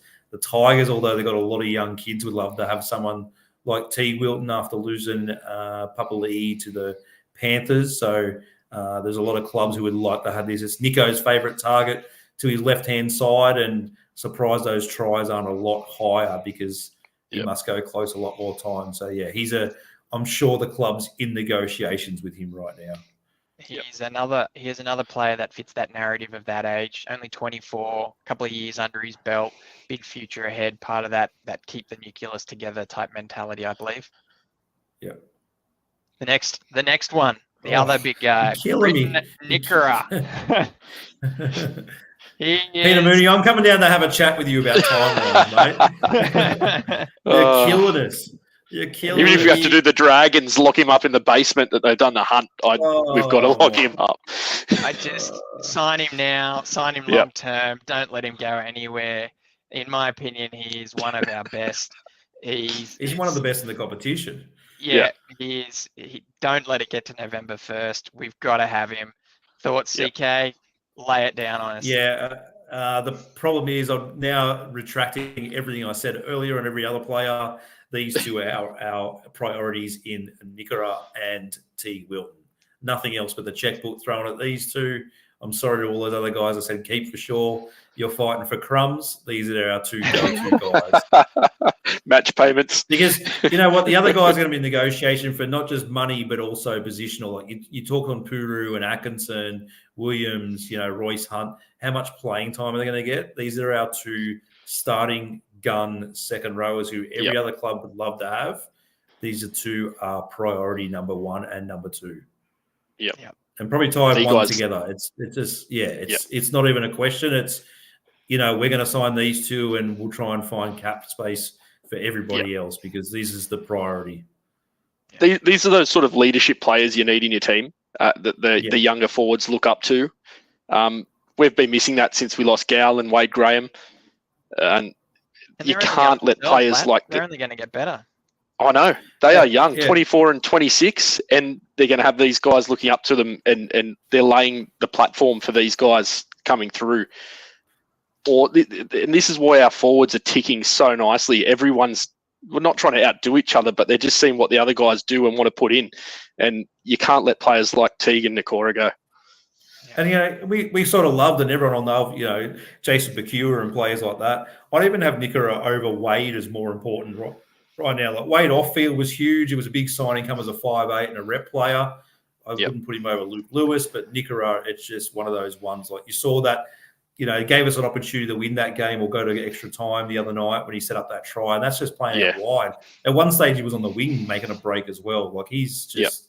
You can change a game. Fast, strong as concrete. Yeah, change a game. Run that short line off Hines' right hand side. It's just, again, it's one of those players. You go and watch him in the flesh, and you run that line. It's scary. I don't know how he doesn't. And I've said this all season. He's only got 2 tries to his name. Obviously, me and Lats missed him the last time he scored one as well because he was due. But it's get the checkbook out and get you and your manager to come up with a number. Done. All right. Our captain, Oh. Cameron McInnes. Waiting for Boldo to dial in here. Mr. Moody, I'm coming for a meeting, I'm telling you. It's how you stagger your contracts, mate. Oh. You're killing us. We've done the salary cap over about 3 times. Cameron McInnes is, as we know, I believe his own agent manager, loyal club man, loves the Sharks, happy to just do his job. I think when the Dragons were when he was with the Dragons and his contract status was up, they were a bit wishy-washy on the scenario, and so he just said, well, I want to sign by this time. That didn't happen, and so he went and negotiated a new contract that he was happy with and joined the Sharks. I think the establishment of the Sharks is a little bit different to the Dragons previously. Yeah, I believe if we said, mate, we are going to sign you, it's going to be in January or it's going to be in February, don't worry, we're going to get you. You're the club captain, you're the backbone of the team, stick with us. I don't think he is a priority to lock down before November 1st, but obviously he's a keeper. What do you reckon, Lats? Mate, he's a loyal clubman and will pay you back 10 times over what you pay him in a contract. He's a player you want on your team. He's a leader. He doesn't stop putting in. He competes. He pushes it to the absolute limits, usually at the expense of his face. And you've got to lock Cam McInnes down. Any team that does not want Cam McInnes in it or is mulling over signing him is stupid, and you need to lock a player like him down of his caliber. Yep, for sure. CK, anything before I flip through the next one? Best things going in our favour is 1, captain, 2, the age of 30, and 3, thank you, Madge McGuire, because you probably saved us 100 to 200K. For sure. All right. It only gets better. William Kennedy. Oh. I'm getting exhausted. Not from the time, just from these plays you're throwing. This is emotionally exhausting. Okay, move on. First. No, let's move on. Move on. Off contract. Obviously, he is our key fullback. We're pretty skinny in that department. We've spoken about who would step up if he were to go down. It's a bunch of juniors that haven't really been tested, or people shifting from the wing to slot back there. So, yeah, I think it's a bit of a no-brainer that we need to hang on to him. I probably would say he's a bit of a priority before November 1st as well. That said, I would almost say he's a bit of a paired deal with Trindle. They both are very good buddies. I think if one stays, the other would like to stay. So there might be a scenario where we have that discussion and say, look, we want you, we've got Trindle, hang around, we're just sorting the books out and we'll look after you. So maybe not a November 1st priority, but certainly a keeper. What do you reckon, CK? Scariest part about their stats is he's 23 years of age. So that is probably the scariest stat that sort of alarm bells ring for me, that he's played 3 to 4 seasons already and he's only 23 years of age. He's a mainstay in our team. I know Boldo sort of picks on him for his cover defense, but that's a whole other kettle of fish for fullbacks. If you go through the game over the last 5 or 6 weeks across the NRL, there is a logjam of young, quick, young, quick, quality fullbacks. Yeah, across capable the game. fullbacks. Capable fullbacks. So if someone did come knocking, it sucks. I want to keep him 1,110%. Again, he's one of the priority signings, given his age and given his mainstay of the team. Like I said, comes as a package deal, works so well in that back three. But yeah, there's a scary amount of fullbacks running around the NRL at the moment, which you think they'd get converted into halves, but I can rattle off every club's got 3 to 4 quality. Like you look at the Knights, they got Ponga and they got 2 quality fullbacks right behind Kalen Ponga. Yep. In Fletcher Sharp and Armstrong. And Armstrong. You got 4 fullbacks at the Titans. You saw young Kinney score a couple of tries on the weekend, but they've still got Campbell playing 6. They've got AJ Brimson to come back.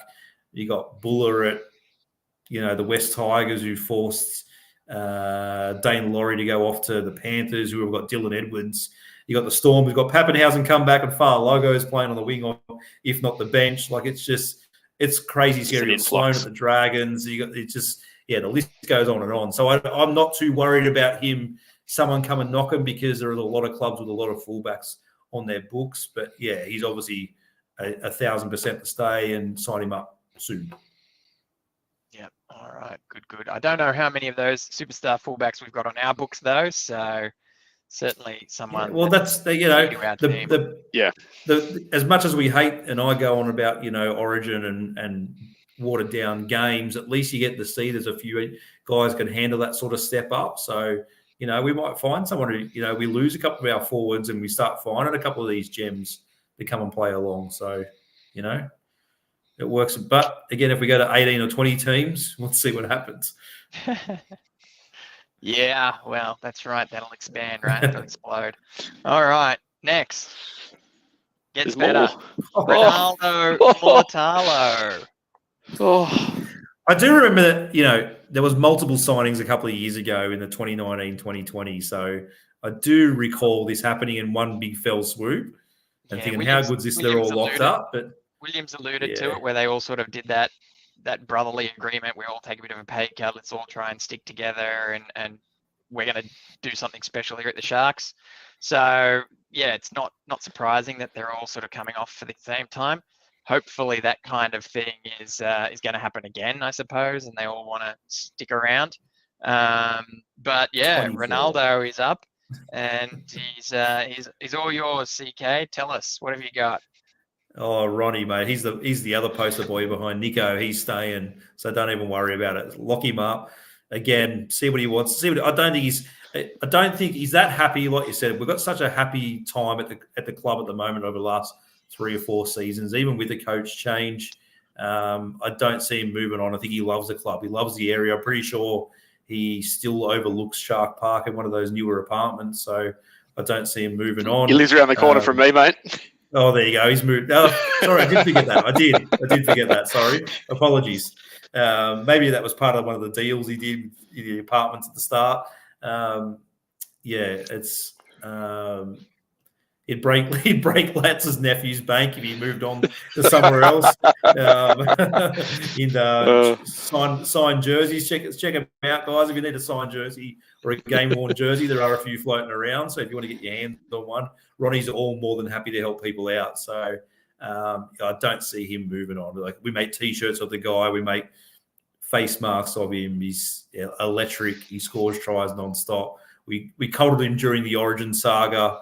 He's playing rep footy for the Kiwis. So, yeah, he's not going anywhere. How about this for that crazy stat? He's a winger, but he's got 6 try assists and 8 line break assists. Yeah. There's no one outside him. Yeah. It's He's got to pass to himself these days. It's usually when he gets caught in that real bad tightrope situation that he actually finds someone back on the inside. Yeah. Whether it's a great pass or not, I'm not too sure. Whether it actually usually Will Kennedy to find a player, or he might have the little tap back on the wing and goes to a try assist. But off the boot, he's off the boot, off the boot, or off the shin. So he's quite good at it. So Ronnie's lock him up. Anywhere, mate. Ronnie's he's the Sharks. Lock it down. Yeah, lock it down. Right. God, imagine doing these contracts. Look at that. So there we are. For those playing at home, get your bingo cards out. Them off and just yeah. So you have it here. We have it. The Sharks have a top 50 this year. Yeah, that's right. Exactly. We've got an A and a B team. So I think I'm not sure what problems we resolved there, or if we gave Mooney, a headache or solved his problems, but we certainly went through a bit of education for the fans to know who's coming on and off, and it's no one's going to disagree with us. Wow, we'll find out in the socials and in the comments down below. Let us know what you think, if we were right or wrong, or should keep someone, or you can't stand someone, they've got to go. But there's certainly a lot on the table for Mooney and Fitz to work through and get it right for not only the present time, but for the next few years. I think this is squad shaping these players. So if we had a leagues club up and running, we'd have a lot of second jobs going for people. So It'd be help. You know, we got any builders in the team? The club. Yeah, actually, most of the boys did do a off-season TAFE course over the last couple of years, doing building and carpentry. So yeah, there you go. Get him on the job. Get him on the tools. Get him into roofing instead. Ryan would happily keep them all, put them under the sombrero, he says. So, CK, get onto your mate there at the Roosters, see if you can get us a sombrero. Well, Fitzy come from the club, he knows how it works. There you go. That's right, exactly. That's why it was an astute signing. Well, that was a mammoth effort. Thank you guys for sitting through that one. We're sitting here at 2 hours and 14 minutes. Got to be a record for the ET stand, but I think it was a good discussion. We've certainly had good engagement from the fans throughout this and high viewer numbers throughout as well. So it's been a bit of a good one. We've got Friday night. We're going to have our debrief episode going up live after the game. Make sure you guys are all subscribed to be notified of the details, or have an eye on our socials for updates. Thanks very much, everyone, for hanging with us. If you've missed the show live, drop some comments down below. Let us know your thoughts on the upcoming game and your opinions on the makeup of the Sharks roster. Anyone we must keep. Can't believe we kept someone. I'm sure you could poll half the stadium and get just as many different answers. Thanks, lads, for the chat. Is there anything else you want to let us know before we call it?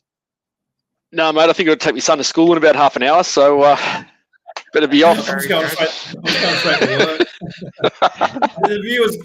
For the viewers as well, we're also going to chop this down. We had plans to do this as a separate video, but we wanted to run it on a Tuesday night.